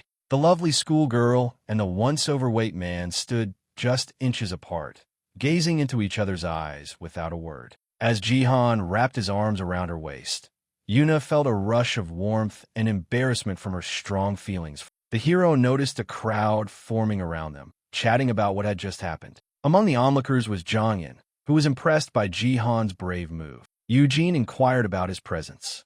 He replied that he just wanted to enjoy the excitement. He discovered that Jihan and her sister were heading home, and he wanted to say goodbye to Kion.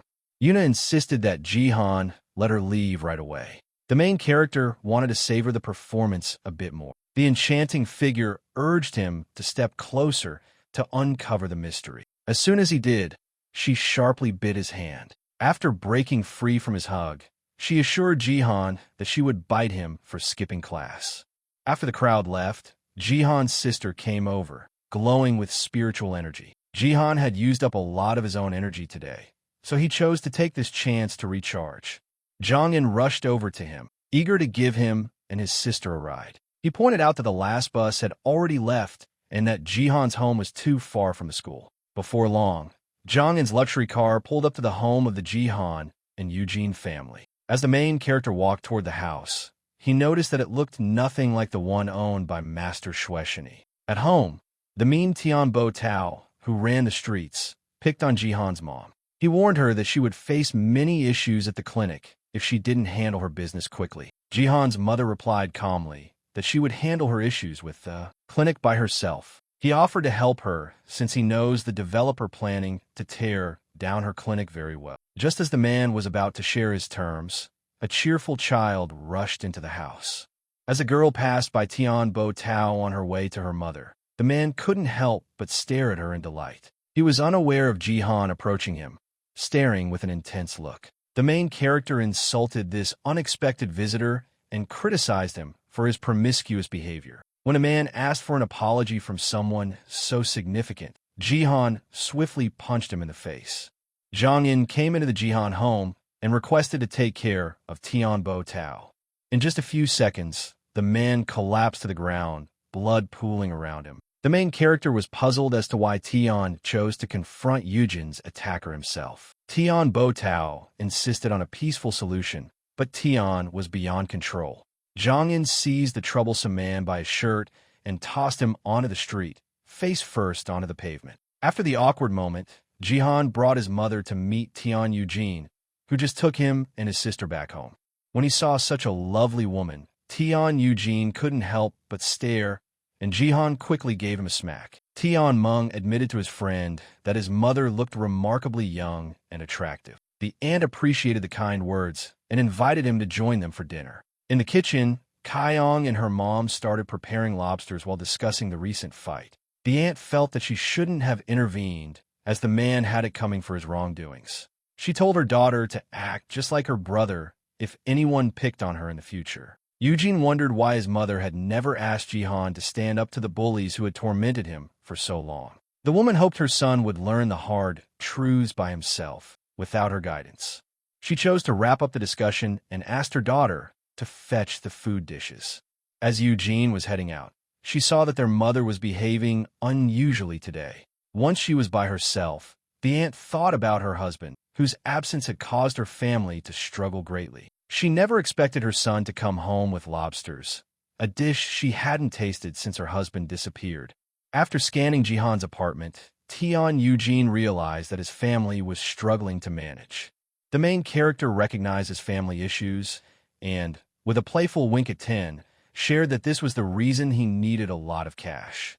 From everything he heard, Tian Eugene believed that Jihan was trying to seize his money by force. Tian Eugene was raised in a rich household where he had all his needs met with care. Every Chinese New Year, he received gifts of at least 100,000. This young guy never realized he was different from his friends until today.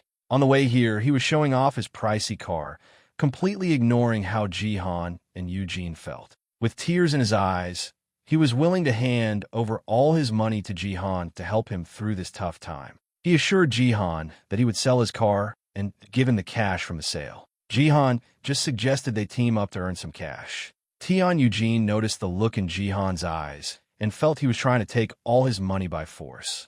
The main character insisted he wouldn't engage in such a disgraceful act. However, Tian recalled that Jihan had been up to nothing but that lately. The hero thought of Tian, the top god of gambling, and asked him to join in on a high-stakes game. He wanted Tian to place bets on whether Jihan would get into college and what grades he would achieve. Tian remarked that these wagers were useless because it was clear to everyone that Jihan wouldn't get into college.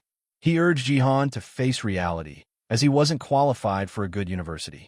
He believed it would be best to sell the car and give all the money to the Jihan family. The main character reminded his friend about the time he ran with a bag of sand, which helped him outsmart all the gamblers. Tian Eugene proposed that Yin could get into a top university after all. He decided to embrace the challenge. Jihan suggested a plan to trick Jufu, Jun, and the other wealthy students at school. Their chat was cut short when the aunt called everyone to the table. Tian Eugene is somewhat of a food lover, having enjoyed a wide variety of tasty meals throughout his life. However, his aunt's cooking is so exceptional that she would shine like a star in any restaurant, outdoing all of Tian Eugene's favorite dishes. The young man couldn't figure out why someone like her was staying in this rundown clinic, and it made him feel uncomfortable around her. His mother urged him to eat more since he had been losing weight lately. Today, Jihan picked up many items and even took the lead in showing Tian Bo Tao a thing or two. He is transformed into a totally new person compared to the clueless Jihan from last week. He found it odd that his mother wasn't. Surprised by his strength, she accepted it as normal. After dinner, Tian Eugene prepared to head home, assuring them he would definitely come back to visit. Jihan requested a small favor for their next dinner together. The main character wanted to rent an apartment close to the school and asked Tian to help find a good place. He shared his wishes, saying he preferred a peaceful place where he wouldn't run into too many people while practicing.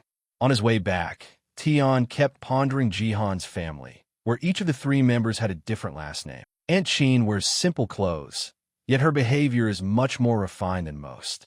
Eugene believed that his classmate had an intriguing past filled with hardships. After dinner, the main character headed to the sunny grass for some spiritual practice. He arrived quickly and chose to use the extra time to take a swim in the river. He had exhausted all his spiritual energy, and now it was time to advance to the second level of body strengthening. Once he reached this level, every part of his body would become stronger. With this, Jihan could take in more spiritual energy. After intense training, the main character achieved the second level of body tempering. At that instant, he sensed a surge of energy forming in his stomach. He understood that it was the eternal spiritual force safeguarding his true self during the journey through time and the challenges he faced. Jihan believed he had used up all his spiritual energy after traveling through time, but he discovered it was still inside him. Although he can't tap into it at the moment, this hidden immortal energy will greatly aid his growth and cultivation. He was grateful to God for this blessing and chose to begin practicing the important skill of 50-fold stars. He trained until morning, realizing he had to hurry home before anyone came looking for him. At the food market, a group of troublemakers bothered a saleswoman, telling her to get out of the way. Jihan quickly realized that a bunch of men were picking on a pregnant woman right in the street. The troublemakers demanded that the girl either leave the market or pay for her spot. One of them proposed that she join him at the bar that night to chat, promising she'd be able to sell whatever she liked afterward. The expectant girl said sorry and mentioned she was heading to the hospital to see her husband that evening. The guy was okay with joining her for some fun in front of her husband, but she couldn't take it anymore and slapped him. The man responded immediately, swinging around and feeling Jihan's grip on him. When the main character tightened his hold, the guy yelled that he was the nephew of the esteemed Tian Butao. The woman urged Jihan to escape from this risky area, warning that these people were not to be messed with. After a tough night of training, Jihan was ready to take them on.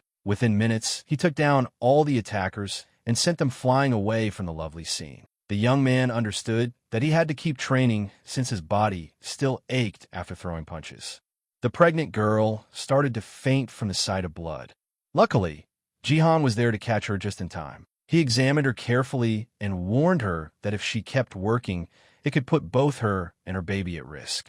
He mentioned that his family runs a clinic and encouraged her to visit him today. The main character also offered the struggling woman some cash to help her care for her husband. When she declined, Jihan clarified that the money was meant to replace the food that had gone bad because of the trash. The woman couldn't stop crying. She took the money and left the market for home, feeling very thankful. At that moment, the main character understood that he had spent all the cash he had on him. However, he felt no regret for his kind action. Jihan learned that one of the assailants had come to his senses and was pleading for forgiveness. The hero skillfully pointed out that the troublemakers owed him for the injury to his hand. He started to warn that he would take action against all the troublemakers, and in the end, he decided to pay the needed amount. After this awkward incident, the pregnant woman returned home, unsure of how to express her gratitude to Jihan. She recalled that her husband had given her permission to sell the family treasure if they faced financial struggles. The woman picked up the box containing the heirloom and chose to present it as a gift to her rescuer. That morning, Jihan came home to see a concerned Minling waiting for him. She calmly told her son not to be gone for too long again and to let his sister know. As the sister delivered fresh clothes to her brother, she spotted a curious box on his table. When Jihan gave her permission to open it, she touched the jade inside, and it started to draw in her energy. For the first time ever, Jihan discovers something that can draw spiritual energy from his body. He realizes that what he sees is a place where he can keep his own energy. Before, he believed the energy from the 7 shining spiritual grasses just floated away into the air. Now, with this box, Jihan can gather that energy and use it whenever she needs. He believed it was like having an endless energy-collecting charm. Later, the heroes attended a family dinner, where Jihan planned to share the story of how he got wealthy. He suggested to his mother that he could assist her at the clinic since he could heal any illness. His mother didn't respond to his unusual claim and agreed to his help. She joyfully went shopping with Eugene, while Jihan stayed back at the clinic. The hero thought it was a great opportunity for people to be cared for by such a remarkable doctor who could heal any illness. After waiting for hours without any patients, he chose to make good use of his time by practicing with needles. He grabbed the golden needles and tossed them at the target, striking the perfect spots on the small figure. Jihan approached the door to check on his target, and at that instant, a wave of spiritual energy enveloped him. The immortal energy within him surged, enabling him to instantly advance to the 3rd level of body temperate. The hero aimed to seize this chance to swiftly reach the 4th level, but he couldn't succeed. After several tries, he collapsed on the ground, worn out, and noticed that the pregnant girl had approached him. Jihan chose to reveal to her that he was an expert in Chinese medicine and could truly assist her. The expectant girl lay down, her body shaking with fear. Jihan managed to relax and started the acupuncture treatment to help the child. This approach would not only stabilize the fetus's condition, but also boost the aunt's health, making her rarely fall ill. 30 minutes later, the patient shared that her anxiety was gone and her body felt light. To show her gratitude to Jihan, she chose to give him a family heirloom as a gift. As Jihan held the special brush, he felt a surge of his immortal energy return to him. He noticed that this energy was rapidly moving into the unique artifact. The young man felt thankful for the perfect gift, as this brush now held all his eternal spiritual energy, safe from anyone's grasp. After Aunt left, Jihan chose to head home and try out the brush with some ink. It turns out this device can flawlessly create hieroglyphs and design colorful talismans. Out of nowhere, the main character got a call from Shumning, who was already starting to feel nostalgic. A few minutes after their phone call, Zhang'an showed up at Jihan's house to hang out. She planned to assist Jihan at the clinic and mentioned that she was his caring girlfriend. Kaiyang wanted to stroke his cheeks, but Jihan turned her down, saying he would only do it for a price. Just then, his phone buzzed with a notification that 10,000 yuan had been added to his account. While Kaiyong gently touched Jihan, his mother, sister, and Zhongyan walked into the clinic. The hero's girlfriend quickly shifted her demeanor and told his mother that she was dating her son. Zhongyan suddenly remembered the promise he made to his friend to handle anyone who dared to harm Kaiyong. Now, he wished he hadn't agreed, as he saw Kaiyong's boyfriend as Jihan. That evening, Mr. Tao stopped by to check on Boy Tao's nephew and see how he was feeling. Tao assured him that he would take care of Jihan, who was blocking their path. When his nephew inquired about his uncle, the young man fibbed, claiming he was away for a crucial meeting. Tian Boy Tao was actually in the next room, having also been hurt by Jihan. Tao assured the master that he would make sure Jihan's legs were shattered into tiny pieces. Tian Boy Tao told the boy to wreck the clinic and take Jihan's mom while he was at school. Later that day, Jihan's friends came over for dinner, and there was clear tension between Kaiyong and Kaiyong as they couldn't stand each other. After dinner, the main character's mother waved goodbye to the guests and reminded them to drive safely back to school. Kaiyong assured her aunt that she would take Jihan to school herself in her car. Upon hearing this, the aunt killed Aura. The main character told his mother to find a safe place to hide and explained that someone had shown up at the clinic causing trouble. Zhongyan wanted to join him for the big event, but he was assigned to watch over all the female representatives.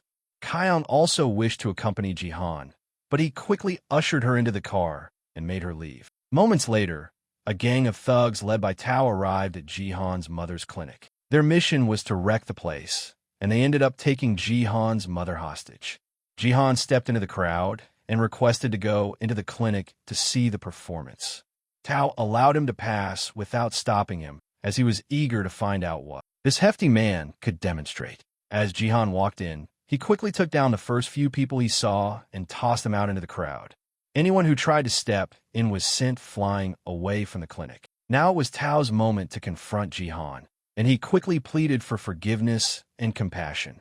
He feared that if they didn't settle things with him, his group would be done for that day. At the same time, the attackers were fixing up the clinic and tidying it up. Tao apologized to Jihan and promised to compensate him with 100,000. The protagonist felt overwhelmed and paused for a moment. Then, Tao increased the offer to $500,000. Eventually, the young men settled on $600,000, and Tao didn't regret spending it because he was focused on preserving his life. Feeling it wasn't sufficient, Jihan pressed on Tao's body, making him experience excruciating pain. The main character assured that he wouldn't end the man's life, but instead, he would face excruciating pain for a minute each night. He also warned that if the company caused more trouble in the future, it would be finished.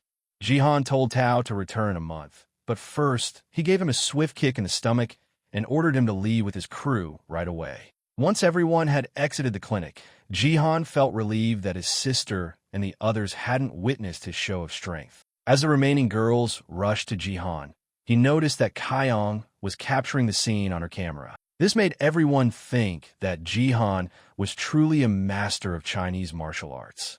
Jihan chose to back the new legend and admitted he had found a book about martial arts lately. Just then, his mother emerged from the clinic and scolded him for showing his abilities against her wishes. His aunt had warned him since he was young to keep his strength hidden to avoid trouble due to his size.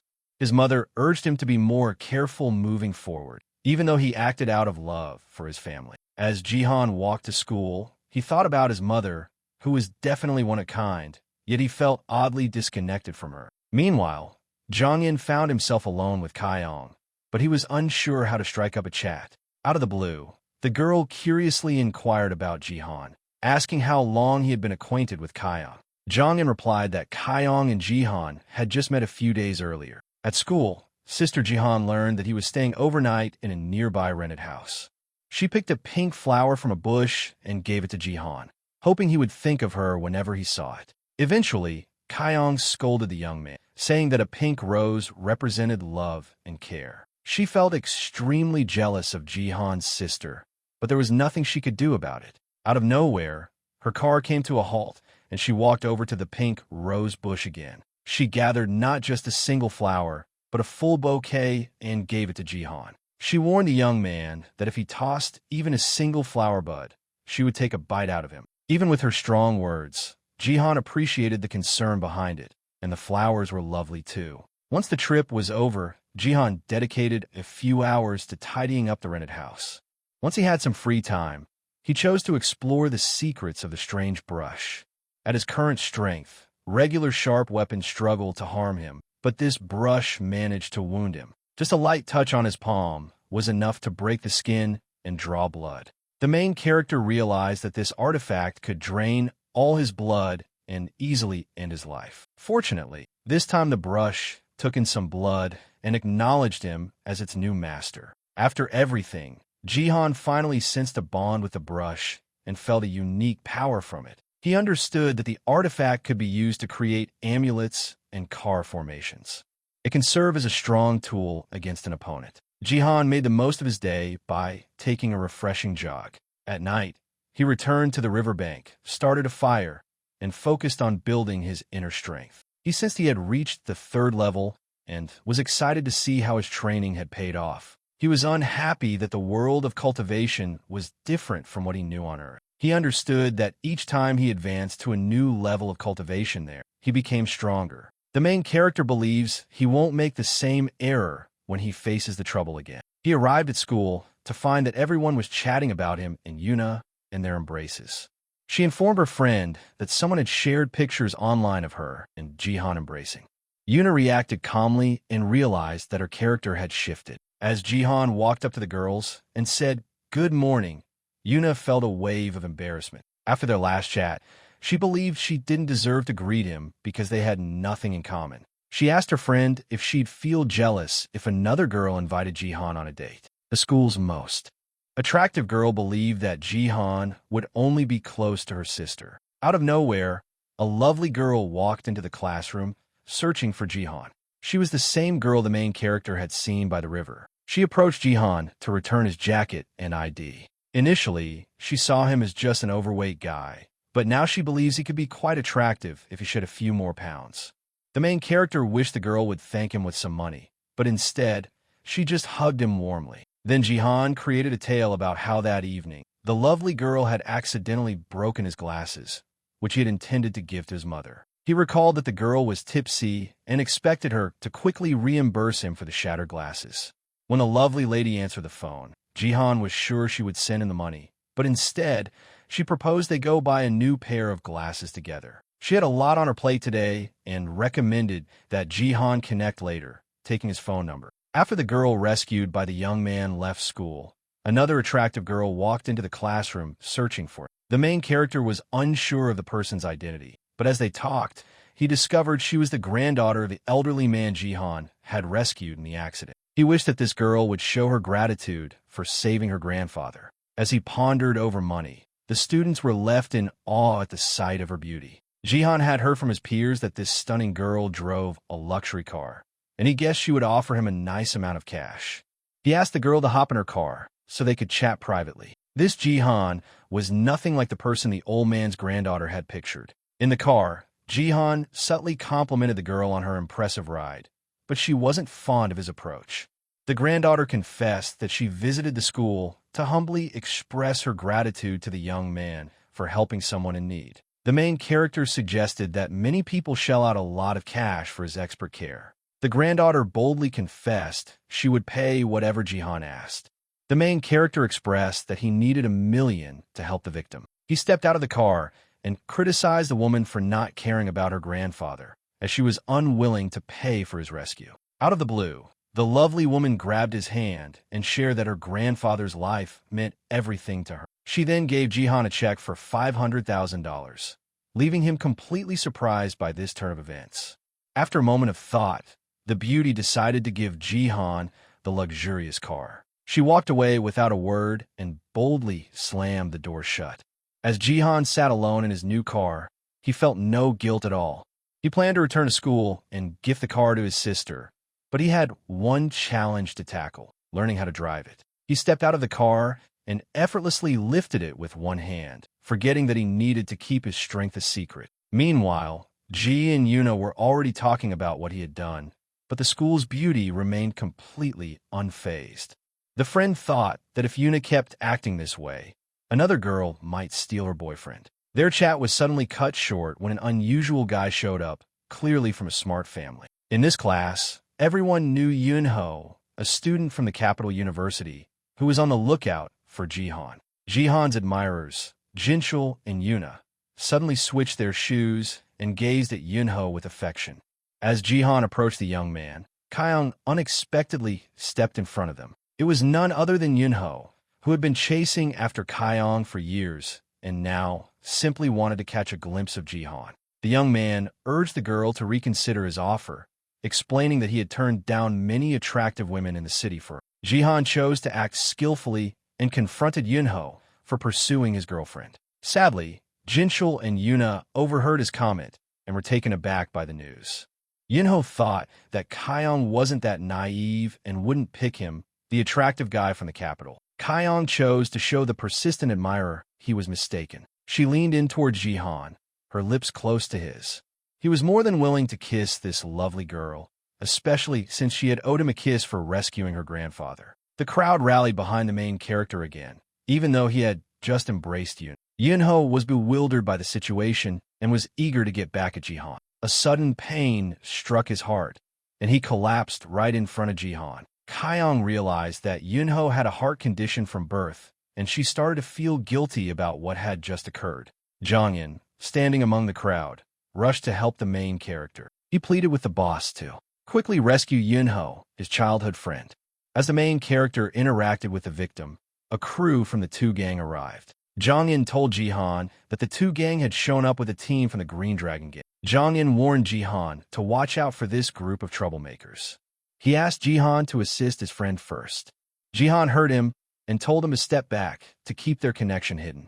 Yuna showed up too, but Jongin stopped her from approaching Jihan during this risky moment. The troublemakers closed in on Jihan and the hurt Yunho, eager to see what would unfold. When they finally charged at Jihan, they were all abruptly sent crashing against the distant wall. The troublemakers were caught off guard, not realizing what had just occurred, as they never thought the heavy-set man would handle them so swiftly. Along with putting the troublemakers in their place, Jihan also took care of the patient and performed acupuncture on him. Once the acupuncture session ended, Yunho slowly regained his awareness. Kyung quickly expressed her regrets for upsetting him with her actions.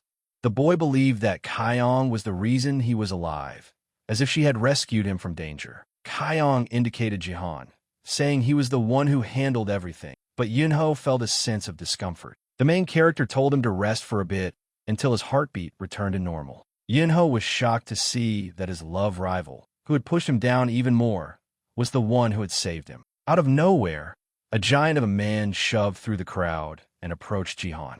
Jongin alerted his boss that the man before him was Hain, a well-known figure in the Green Dragon gang. The young man urged caution, as he had a big frame and remarkable skills in martial arts. The main character realized that Hain's punches were impressively fast. At the start of the fight, Jihan and his rival complemented each other's skills and power. Jihan chose to give Hain an opportunity, allowing him to make the first move without defending himself. Yuna and Jinchul were anxious that their classmate might face a serious fate today. Hain, feeling belittled by the protagonist's arrogance, was upset about how he was treated. Jihan was puzzled that Hain could only manage one strike, yet he quickly launched another. As the fight continued, the main character realized that this guy had a special bone structure and a talent that could be nurtured. He also mentioned that it could lead to eternal life. Jihan hurt Hain a bit, but he still wouldn't give up. Jihan was open to continuing the fight, but he had one requirement. If he won, he would be available to serve Hain. If Hain loses, he will quit the Green Dragon gang and fully support Jihan. Once Hain accepted the deal, Jihan kicked him in the stomach, sending him crashing to the ground. The massive fighter confessed he would never accept losing and urged Jihan to strike him once more. He took each strong hit from Jihan without revealing any pain. When he wouldn't give up, Jihan, filled with rage, picked him up and hurled him against the distant wall, causing the man to start fading into unconsciousness. As Hain healed, Jihan chose to focus on treating Yunho. He carefully removed the needles at the right time, but Yunho misinterpreted his actions and believed he was trying to hurt him. Once the needles were taken out, Yunho felt a wave of relaxation wash over him, as if he had been revitalized. He remarked that he had never experienced such an effect, even after his grandfather's acupuncture sessions. Even so, Yunho assured his partner that he would keep receiving care from her grandfather, Shueshini. Kaiyong revealed to her admirer that he was fully recoverable, and he would no longer require his grandfather's help. You mentioned that Yunho needed to take care of his heart, avoiding stress, exercise, and any injuries. The young man had to stay out of even the smallest scuffles in the yard, which is why Jongin was always there. Jongin had been standing up to bullies for Yunho for a long time. Yunho believed he would be stuck in this situation forever. Now, he learns that he is healthy. Curious about the therapy's effects, he asked Jihan to hit him on the head with more force. After the hit, he realized his heart was perfectly okay and felt no pain. Now, the hero's heart was surrounded by amazing spiritual energy, keeping it safe. Yunho felt thankful to Jihan for the amazing emotions he had never felt before. Jongin understood that Boss was being honest. He really could heal a heart defect from birth. He quickly realized that Jihan's skills could bring in a lot of money. Zhang saw how amazing Jihan was when he calmed Hain and healed Yunho's heart condition. She proposed that the main character encountered individuals from secretive groups and learned from them. She felt uncomfortable since she had stayed away from him for a long time, believing he wasn't right for her. Hain fought hard to resist Jihan. Each time he managed to stand up, the main character pushed him back against the wall repeatedly. Jihan was fed up with hitting the guy, so this time he wanted to try something different. He opened the window, took Hain by the arm, and leaped out together. Despite falling from such a great height, Hain refused to back down. Instead, he found the energy to keep fighting. The main character held onto him firmly and sprinted across the stadium at breakneck speed. It was only then that Hain accepted his loss and agreed to stick by Jihan's side. In the end, Jihan harnessed his own spiritual energy to cleanse his essence. He's no longer the Hain he once was. His martial skills are shattered. After a lot of struggle, Jihan tossed Hain into the basketball hoop and continued with his day. He went back to school, finding the other hooligans already awake. He began discussing payment, and the leader instructed his team to hand over all the cash to keep Jihan safe. Everyone gathered paid attention to their leader and requested Jihan for the code to transfer millions. Nevertheless, the main character assured the team that he would soon talk to their boss about the compensation matter. He then declared that Hain was now part of his crew and had left the Green Dragon Gang. Hain was meant to be the next leader of the Green Dragon Gang, and the hooligans were powerless to stop his defection. Jihan and his friends were chatting when a few police cars pulled up to the school, breaking their conversation. The same beautiful girl who had visited Jihan earlier in the day stepped out of one of the cars. Jongin recalled his father mentioning that a powerful woman was sent to the school for a significant task. Jihan ignored her and suggested treating Shikong to a tasty meal as a way to show gratitude. Eugene rushed to the spot, anxious that the hooligans had hurt her brother. Jihan welcomed her and everyone nearby to a cafe, offering to pay for all of them. Jongin suggested to Shikong that Jihan expected him to cover the group's expenses. At the same time, Hain, positioned by the basketball hoop, noticed that he felt stronger than he ever had before. Jongin approached him and said that Jihan had invited him to join the whole class for lunch. Hain was delighted by the invitation and cheerfully stepped down from the ring. Jongin noticed that Hain seemed to have grown stronger after facing the boss. While Jihan and his friends were heading out for lunch, a policewoman stopped him. She stated that today's event needed Jihan's help for the investigation and requested him to accompany her to the station. The main character refused, insisting he wasn't responsible for what had happened. An old friend took his hand and asked him to help with the investigation by sharing what he knew. Jihan brought the girl closer and suggested they talk about his testimony over dinner. The top students at the school met up in Jihan's area at a cafe. Kaiyong was there too, opting to spend time with two of the school's most attractive girls. Yuna quickly asked her when she first met Jihan. Kaiyong confessed it was the day after Jihan had jogged with a bag of sand. Yuna was amazed that their bond had formed in just a few days. Kaiyong's instinct told her that Yuna had feelings for Jihan too. Yuna, a police officer, started the questioning by asking Hain why he was clinging to the basketball hoop. She urged him to be as truthful as he could, emphasizing that this was an actual police interrogation. So, who pretended to be silly and claimed that the air up high was much fresher than down low. Since the victim agreed with him, the police had no further inquiries for her. Jongin was puzzled by Hain's reaction. After all, Jihan had just attacked him and tossed him into the basketball hoop. Hain felt entranced, as if under a spell, by the thought that he needed to bow to Jihan. He wasn't worried about any retaliation from the Green Dragon, knowing it couldn't stand up to Jihan. He was sure that sticking with Jihan would bring him greater benefits than the Green Dragon. Likewise, Yinho felt he should stay with Jihan since he had healed his troubled heart. Out of nowhere, loud thunder rumbled, and the sky turned gloomy. A bolt of lightning shot through the window, lighting up the space between the chandeliers. The students in the dining hall grew worried and started to exit. Jihan instructed the girls to stay calm and find shelter in different rooms. He invited his sister and Hain to come outside with him. Then, he turned to Jongin and inquired about the tallest mountain near the closest. Jongin mentioned that there was a place called Tiger Cliff in Longping County. The main character chose to bring 3 friends along and instructed Jongin to drive to Tiger Cliff. He felt an urgent need to act quickly, convinced there was no time to lose. He grabbed his cherished sister and Kaiyong, and they flew up into the sky together. Despite the risky journey, Kaiyong couldn't grasp why Jihan insisted on bringing her sister along. To Jihan, this was a golden chance for growth, a gift from the universe. The heroes reached Tiger Rock, where lightning crackled and the wind roared. It was the girls' first time witnessing this amazing sight, known as a dragon whirlwind. The dragon vortex shows up now and then above warm waters. Its top connects to storm clouds, while the bottom reaches straight down to the water. The storm was so powerful that it felt like a dragon had passed through. As the hero pondered this, he peered into the swirling winds and spotted a genuine energy dragon right before him. Suddenly, a powerful wind swept through the area, pushing the heroes back several meters.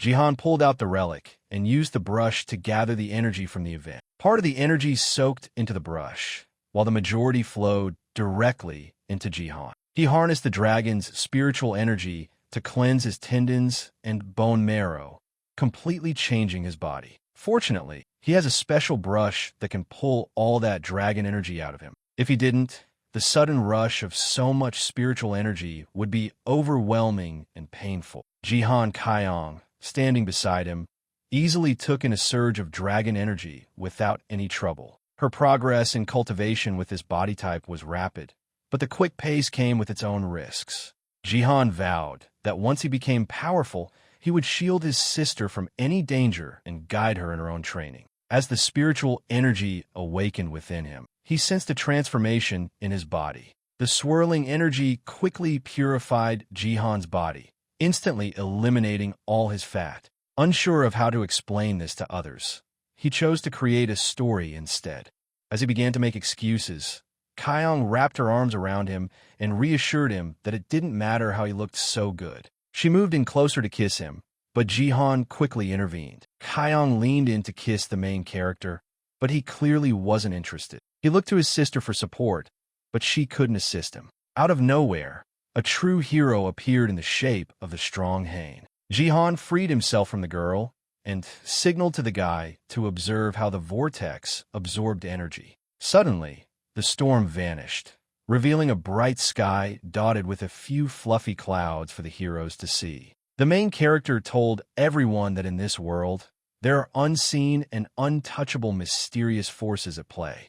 He brought his friends to the dragon's whirlwind to help them grasp this truth. Kaiyong vowed to Jihan that she would always be by his side, but he gently pushed her away and told her to go back to school. He was determined to rescue one person and show his gratitude for the help he had received. At the same time, the husband of the pregnant woman was out cold at the clinic. The doctor informed his wife that the odds were low and they had done everything possible. She pleaded with the doctors to help her husband, but luckily, Jihan stepped in to assist them. When the pregnant girl spotted Jihan, she felt as if a divine helper had arrived once more. Jihan then asked everyone to step into the hallway, while she gathered the needles.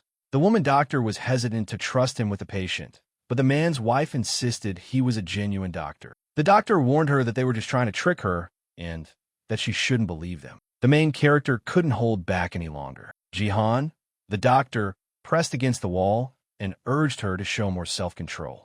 He invited her to sit beside him and let her observe what he was doing. While performing acupuncture, he shared a tale about how he had previously helped her aunt and her child. 20 minutes after the acupuncture treatment, the patient stirred and opened his eyes. The female doctor was astonished to see him awake and even sitting on the couch. The couple felt lost on how to show their gratitude to Jihan since they had nothing to give. The main character declined to pay, believing he had already made enough money in the last couple of days. By demanding money, he managed to make tens of thousands. The couple kept pondering over the payment when, out of the blue, a message popped up on their phone. The woman noticed that her bank card had received a deposit of 30,000. To Jihan, this sum was insignificant compared to the price of that enchanted brush. Jihan requested his aunt to get the finest medicine for her husband to aid in his recovery. After another rescue, Jihan bid farewell to the couple for good and departed from the clinic. Once he was gone, the couple started crying and chose to build a statue of Jihan in their garden. As Yin was leaving the clinic, he was confronted by the same upset nurse who wanted to speak with him. After her shift, she asked him to join her for dinner. Jihan politely declined, but took her phone number just in case. After leaving the clinic, the heroes headed to the park for some enjoyment. While there, Tessa revealed to Jihan that Juf had hired him to attack Jihan. The main character wanted Tessa to go back to Juf and collect the rest of the payment. The young man was unsure about taking that step. However, Jihan showed him how to get the most money he could. At the same time, Juf learned that Jihan had tossed Tessa into the basketball hoop and had taken a large sum of money from the Green Dragon folks. Just then, there was a knock at the door, and Tessa showed up to chat. Juf quickly understood that the man had come to request a deposit due to the unsuccessful mission. Everyone was surprised he would walk in and ask for a portion of the money owed, especially since he had worked with Jihan. He shared that he initially lost to Jihan to reveal his flaws. After that, he tracked him down, struck him, and made him plead for mercy after the third hit. Juf thought this was ridiculous, but Tessa encouraged him to visit Jihan to find out for himself. Juf was convinced and prepared to pay the rest, but Tessa, who had doubled the amount, warned that Hain might inform Jihan that Juf was involved, which could land him in the hospital for a long time. Juf quickly sent 20,000 yuan to the hero and moved on from the chat. He acknowledged that he would meet Jihan soon to settle their differences. As Hain walked away, he mentioned that if Jihan hurt him, Juf would cover all his medical bills. Juf found this threat all too recognizable and recalled that Jihan had pulled the same stunt before. Jihan promised his sister he would go to school, and on his way, he bumped into Sealwa. She had been searching for him and, deep in thought, accidentally collided with him. With tears in her eyes, she shared with the hero that everything she owned had been taken from her, leaving her with almost nothing. Jihan took her to his home to discuss what had happened in greater detail. Sealwa mentioned that the family of the injured boy is seeking out Jihan for revenge over the incident. The son's family has brought in skilled fighters that he wouldn't be able to face. At the same time, the fighters reached Jihan's home and informed the elder that he was there. They were instructed to keep watch and strike Jihan when the time was right. Sealwa said that the Sun family was so influential that just one careless comment could destroy a person's life. Jihan was puzzled as to why the girl didn't want to marry Sun if his family held such power. The girl said the man was a total creep, consumed by nothing but lustful thoughts. That's why she left home, leaving behind everything she cherished. If the Sun family discovers her, they will quickly abduct her and force her back into slavery. The main character proposed that she stay hidden in his home for the time being, where he could keep her safe. In exchange, he promised to handle the cooking and cleaning at home, taking care of all the household tasks. During their chat, the girl mentioned that she could contribute since she had a degree in economics and finance. The main character gave her a check as investment and challenged her to turn it into several million in just a few days. Sealwa vowed to double that million within a month. Jian handed over these tasks to her and stepped outside, where the fighters were ready for him. The female leader instructed the fighters to walk behind Jihan instead of using vehicles. The main character quickly realized that the fighters were not just observing him. They were also concealed in the bushes far away. Byung-ju, the girl, was prepared to eliminate Jihan to claim the promised 50 million. For that amount of cash, she was willing to do anything to get rid of the schoolboy. The main character made a nighttime escape and led his chasers to Mount Lungpan.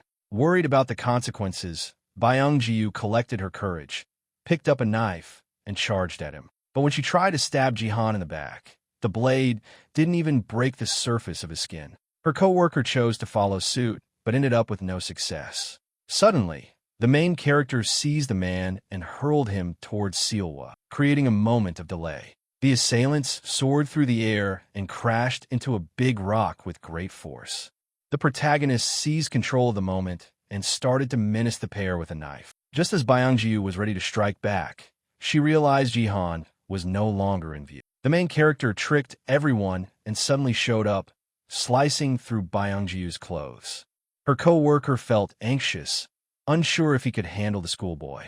He thought about escaping, but Jihan quickly caught him and struck him on the head. Byung-ju understood that she and her team had misjudged Jihan since he had effortlessly defeated one of the top fighters.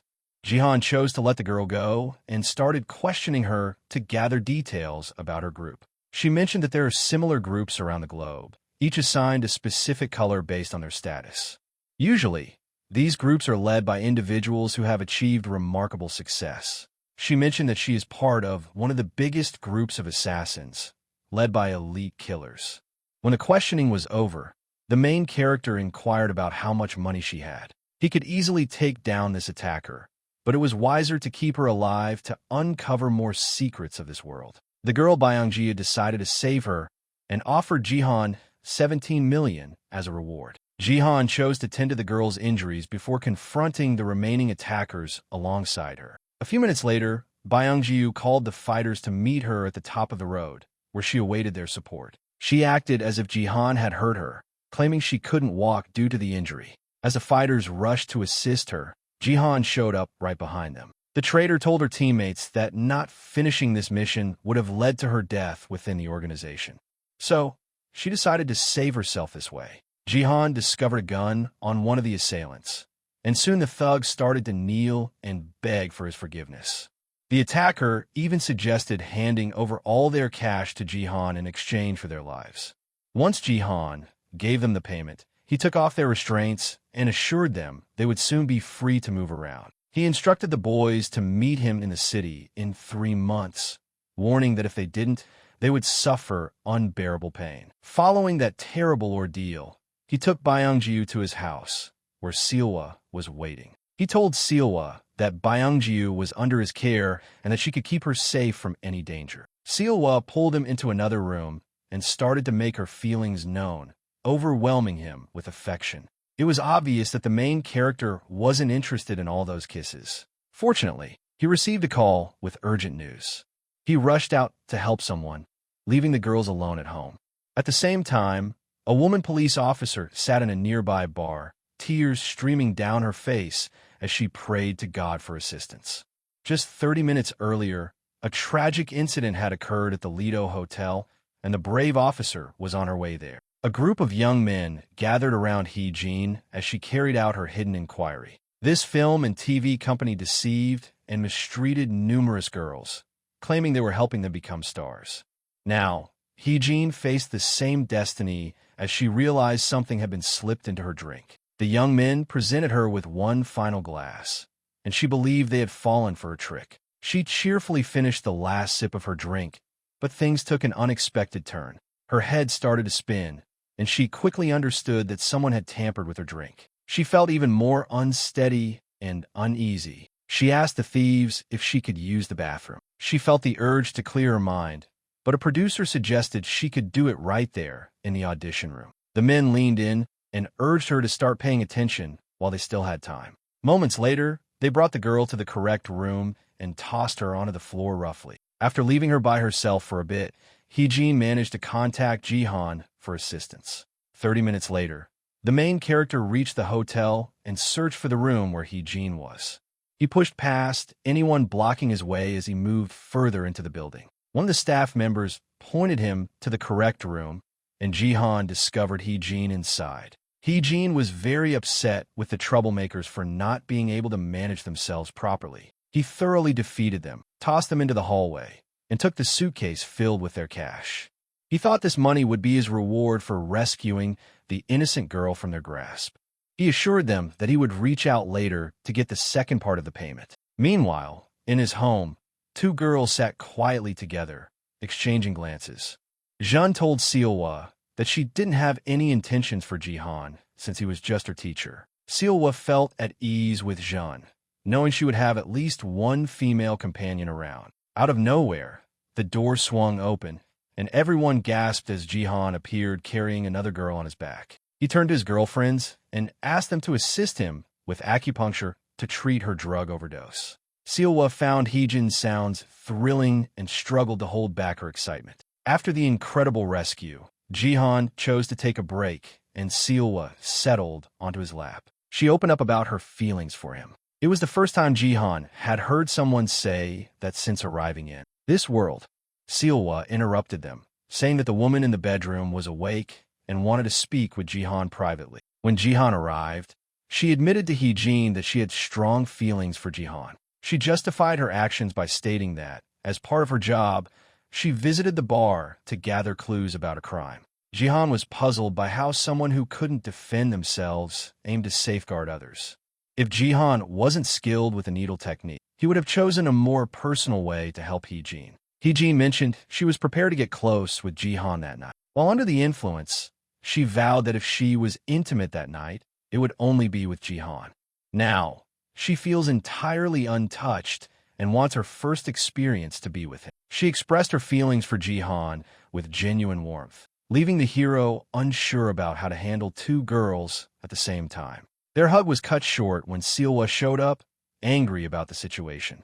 She told Jihan to step outside and have a chat with the charming girl directly. Hee-jin was eager to find out what was going on between them. Once the girls were by themselves, they started chatting about Jihan and how they first met. Hee-jin spun a tale, claiming that Jihan was her husband and that she was deeply in love with him. Even though Jihan was still young, they had already acknowledged each other, and he welcomed her to stay with him. She wished that after hearing those tales, Hee-jin would move on from Jihan and no longer chase after him. The following day, the main character came back home after another night of training. On the table, he noticed a pink envelope with his name on it. In her letter, Hee-jin mentioned that she planned to leave the city, leaving Jihan to deal with his own thoughts. This upset the main character since Hee-jin was the first girl he encountered after arriving on this planet. That morning, Jong-in and Hain came to see Jihan. They were greeted by two girls they didn't know, who were excited to meet him. When Jong-in heard the name Seolwa, he suspected she could be Drung Mei's sister. He rounded up his friends to find out where the film studio might be. The Hain gang demanded that the film company give them money for protection. However, they received a timely warning to stay away from these lowlifes. Jong-in heard his father say that this film company was located in the capital and focused on nurturing talent. The main character found out from his friends that this company was involved in providing women to the influential people in the capital. Jihan vowed to visit the film and television studio with his friends to put an end to their careers. Out of nowhere, Hain grew stronger and braver. He thought he needed to overpower the enemy with his presence to gather what he needed. When he reached the film studio, Hain told the receptionist that they had taken his girlfriend and destroyed her life. The company director approached him to resolve the matter calmly. He reassured the guest that his film company was legitimate and had no issues. The director chose to investigate everything carefully and asked the guest to come to his office. As they entered, he instructed his assistant to reach out to as many people as she could. The main characters heard the whisper and instantly got furious, launching an attack on the director. The director thought these were just the sneaky moves of his team. He was shocked to find out that his company's actions were real. If this situation got noticed by the higher-ups, the financial team would surely pin all the blame on him, and that would ruin his life completely. Hain proposed that the company compensate his girlfriend for emotional pain, physical harm, and the loss of her virginity. The employees were convinced that he was trying to extort money from them. The director proposed a payment of 30,000, but Hain quickly pushed him to the ground, demanding 30 million instead. Just then, the office doors swung open, and a group of stern individuals walked in. The main character and Jong-in were confident they could take down their opponents.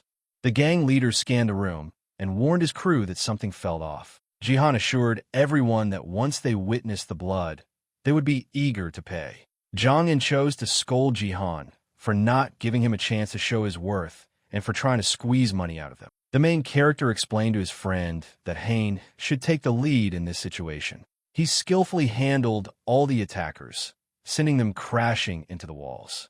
The main character hasn't met Hain in just a few days, yet he's already gotten much stronger. After taking down all the troublemakers, Hain scolded the director for trying to take him down. The director and his assistant dropped to their knees and started to apologize to Hain, discussing how to make things right.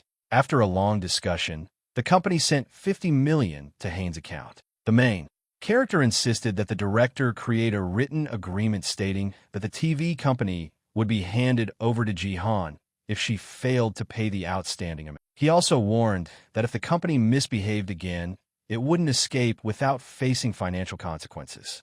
After stopping by the TV company, the main character told his friends that he had saved enough money to purchase a villa. Together, they headed to a charming cottage community filled with lovely villas. Jong-in opposed the buy since he worried the boss might not have enough funds, while Hain supported the villa plan. They were interrupted by a woman who told them they needed proof of ownership to tour the villas. This means the heroes need to have a minimum of 50 million in their accounts. Jihan then asked them to look at his card, and after they did, the girls welcomed the guests. Jong-in and Jihan were interested in one of the priciest mansions, but the main character quickly bought it for himself. Before making the purchase, he reached out to Yunho, who had the right connections to help him get a better deal on the house. After getting his first villa, Jihan chose to purchase a second one, which upset Jong-in. The main character shared with his friends that he had 80 million, leaving everyone in shock. A neighbor told Jihan's mom that their building was going to be torn down. She felt relieved knowing she would have a new home since her son had purchased her a 3-room apartment in the city. She felt sad that her aunt couldn't work anymore after the clinic was torn down, leaving her to care for 2 kids. Jihan's mom assured her that she would put in the effort to get through these tough times. Inside her heart, she realized she had a lot of pain ahead of her, and she was gradually getting ready for it. Just then, a flashy yellow car arrived at the clinic, and Jihan along with his friend stepped out. The mother scolded her son for coming back unexpectedly, but Jihan excitedly revealed that he had a surprise for her. He was thrilled to share that he had bought her a fancy yellow car. The mother stayed calm upon hearing the news, while the neighbor couldn't hide her jealousy. Meanwhile, Jihan excitedly told his dear mother that he had purchased 2 seaside villas for her. He gave her 2 keys, and it was up to her to decide which villa she would call home forever. Jihan's friends were puzzled by his mother's calm reaction when she learned about the fancy car in the villas. The mother's expression shifted quickly as she told her son to come inside for a moment to discuss something important. She readily acknowledged the possibility that her son might be misbehaving and taking money from strangers. She felt it was crucial for him to have a reliable income so he wouldn't have to stress about the future. The son confessed that he intends to start a clinic in the city center soon to help save lives. The aunt was concerned about finding someone to manage the clinic and inquired if there was a good candidate for the nursing position. Jihan recalled the girl from the clinic who had given him her phone number to reach her. While listening in, Jong-in informed Jihan that he needed a medical license to open a clinic. It was then that the main character understood he could obtain a license through Kaiyong and her grandfather, Shueshini. He proposed that Jong-in should go after Songyi's girlfriend, while he planned to head back to school with Kaiyong. Before parting ways, he encouraged Hain to train even more intensely to grow stronger. Jong-in was unsure who they were referring to and asked around, discovering it was a nurse from a local clinic. He walked up to the girl with a bold attitude, and she felt genuinely scared by his stern look. When Jong-in said he was Jihan's friend, the girl felt upset that her boyfriend wouldn't be. Tins mentioned that the boss wanted him to take her home to him. Inside, the guy felt hurt that only Jihan caught the attention of girls. Luckily for Jong-in, Her heart belonged solely to Eugene, who stood out from all the other girls with her genuine and innocent spirit. Jonghyun and his new friend reached the school, where they unexpectedly ran into Jihan and Kyong. The tension between Kyong and Seongi was obvious from their glances, showing that they didn't get along at all. Eugene took charge and asked Jihan to join her for karaoke, sweetening the deal with his medical license. At the karaoke, she earnestly suggested that he be her true boyfriend for life. The main character assured her that they would be together someday, but for the moment, he had to focus on his schoolwork. After 5 hours, the main character finally managed to shake off the bothersome girl and saw that Seongi was still there, waiting for him. Just before heading to karaoke, Jihan suggested she go home, but she didn't catch on. She was prepared to wait for him as long as it took. Even 6 hours didn't stand in her way. The hero noticed the girl was stiff with cold, so he took her back to her house.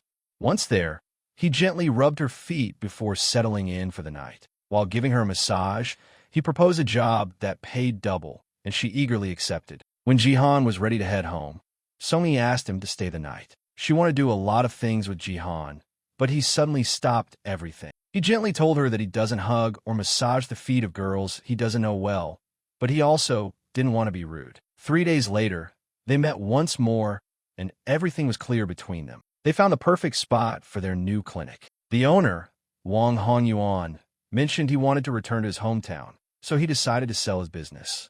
When Jihan looked into his eyes, he understood that the man was throwing up his meals every night and suffering from a severe stomach pain. Jihan mentioned that the man couldn't even handle plain water. Jihan was prepared to help the victim, and in return, the man offered his whole fortune as thanks. He was willing to give away the store for nothing, just to keep his life. Jihan began by inquiring about the real background of the illness. The man replied that he had been running his shop for over a decade, and things had always gone well. A new clothing store opened across the street last year. The owner, lacking experience, struggled to make it work and was on the verge of shutting down. Wang Honyuan suddenly felt something was off with his body. What started as a slight stomachache soon turned into intense pain, keeping him awake at night. He visited several hospitals, but the doctors insisted he was healthy, until a Chinese medicine practitioner claimed he was under a curse. He suspected that the owner of the shop next door was from China, where using parasites to cause illness was common. Wang Honyuan visited their shop to discuss the matter, but they claimed they had no information. As his health continued to decline, he chose to return to his hometown to spend his final days. Jihan assured the man that following his guidance would help him eliminate the parasite for good. Right after the acupuncture session, the man started to throw up large larvae from the parasite. As the larvae spread across the area, Jihan struck them with golden needles. After the treatment, Mr. Wang Honyuan felt his body loosen up, and the stress of work faded away. To his surprise, the troublemakers appeared right after the parasites were taken out of the man's body. They shouted at the students, telling them to mind their own affairs. They sent several pests at Jihan, but the main character quickly defended himself with needles. The gang leader soon understood that Jihan was the one who assisted Wang Honyuan in eliminating all the parasites. He blamed the hero for violating the world's rules and simultaneously unleashed a fresh wave of parasites at him. The completely composed main character let the golden needles slip from his fingers. Oddly enough, the parasites managed to glide around the needles without getting harmed. Jihan possessed a hidden strength in his spiritual energy, which he used to push back the parasites. Following that, he effectively took down the gang leader and his crew. Following a brief altercation, Jihan reassured the man that there was no need to sell the shop, as none of his foes would come back. Grateful for having his life saved, the man handed the store over to Jihan. The clinic problem is sorted out, and Jihan won't have to stress about money anymore. He'll soon be ready to advance to the 4th level of body cultivation, so it's time to start getting ready to create talismans. Creating the talismans requires the blood of a demon beast. However, Jihan doubts that any such creatures exist on this planet. This creature could be swapped out for the blood of roosters and black dogs. So Jihan instructed his assistant to buy those items. If Jihan had created a spiritual power-gathering talisman using the creature's help, he wouldn't have needed to depend on the sungrass. He made his way to the shore to meet the group of 7 shining lights. Out of nowhere, he sensed someone approaching him. When he turned, he spotted Spiritual Fox and noticed that the young girl was badly hurt. He lifted her up, and since she had serious injuries inside, he carefully placed a golden needle into the creature, and the Spiritual Fox quickly regained awareness. The Spiritual Fox grew anxious and quickly led Jihan to a nearby spot. The hero went after her, and they arrived at a stony cave. The vibe in this cave felt strange, and it was obvious that something was off. The main character considered this and understood that it was the dragon's final resting spot. Out of the blue, the main character's phone buzzed, letting him know that Xiao was in severe pain everywhere. When he got home, he quickly rushed to help her feel better. Next, he approached Siwa and clarified that they were very different. He shared that in the future, he could help save many lives, but he could also end them if needed. Siwa jumped into Jihan's embrace without hesitation and told him she accepted him just the way he was. The two young lovers shared a kiss and held each other tightly for a long time. Jihan vowed to Siwa that he would keep her safe forever. Just then, he noticed the Spiritual Fox had come into the room. The Spiritual Fox clearly wanted to stay and live with Jihan. Siwa was fine with it, since it was just an animal, not a rival. The Spiritual Fox would transform in the future and look like a girl. Jihan chose to share this with the girls later on. Out of the blue, Jihan dashed out of the house when Yuna reached out to him for a chat. She wasted no time and asked him right away if he had feelings for her. The main character believed for a long time that the headman disliked him due to her harsh treatment. The girl thought that Jihan's mentor had told him to avoid any romantic relationships. The young man nodded, then noticed that a typical high school girl was familiar with cultivation. She revealed that there were cultivators in her family. He discovered that the people he had been searching for, like Jihan, were always close by. The girl mentioned that there are many big families in China, some of which keep a low profile. Non-secret clans, besides being wealthy and powerful, need to fulfill 2 requirements. First, at least one member of the clan must hold a significant role in the government. Yuna mentioned that her family cares little for wealth or influence. The main focus is on martial arts. The main character recognized that this family was similar to him, as they prioritized training above everything else. The village leader mentioned that there are just 7 open clans in China, and one of them is the Tao family. Then, she quickly shifted the topic and shared a story from her grandfather about a scandal that happened in the Jihan family 18 years ago. This family angered several hidden groups, putting them on the brink of destruction. The special visitor, Jihan, turned out to be the long-lost grandson of the Jihan family. The main character believed it was all just in his head since his mother had a different last name. Then, the headmistress told Jihan to come to the university right away so she could take him home. In the hidden chamber of the Jihan family, the youngest son was getting another beating. His father was punishing him for trying to secretly kill Jihan, a plan that had failed. The son wouldn't allow Jihan to return because his grandfather favored him more, even after being apart. The father mentioned that the grandfather had reached out to other families for assistance, and soon everyone would know where Jihan was. The boy chose to share with his grandfather that he had found Jihan. He pulled out his phone and showed him a picture of Jihan as he looks now. The grandfather vowed that this time he would surely bring his grandson back and make things right. 18 years ago, Ling Xiafel fell in love with the least suitable woman. Everything went so smoothly that he unexpectedly fathered a child with her. The news of this situation came to light. The Jihan family and all Chinese clans quickly found themselves in the spotlight. To protect his family from danger, Jihan declared he was severing all connections and fled with his partner. The search for them went on, and when the Ling family showed up, the woman had vanished, leaving only Ling Xiafel on the ground. The man could no longer practice martial arts and had turned into a mere shell of his former self. He stayed with the family until 3 months ago when he got a letter written in blood. It said that his dear one had rescued their son and named him Jihan, just like he had wished. The elderly man vowed that if anyone tried to harm Jihan, he would stand up to them fiercely. The young man felt pleased that he had stepped forward to share Jihan's location. He informed the elderly man that Jihan was adopted when he was young and is currently a high school senior. He also shared that a woman named Chin adopted him, and she has a daughter named Eugene. Upon hearing the woman's last name, The elderly man understood it was purely by chance, and that Jihan was the grandson from long ago who was not wanted.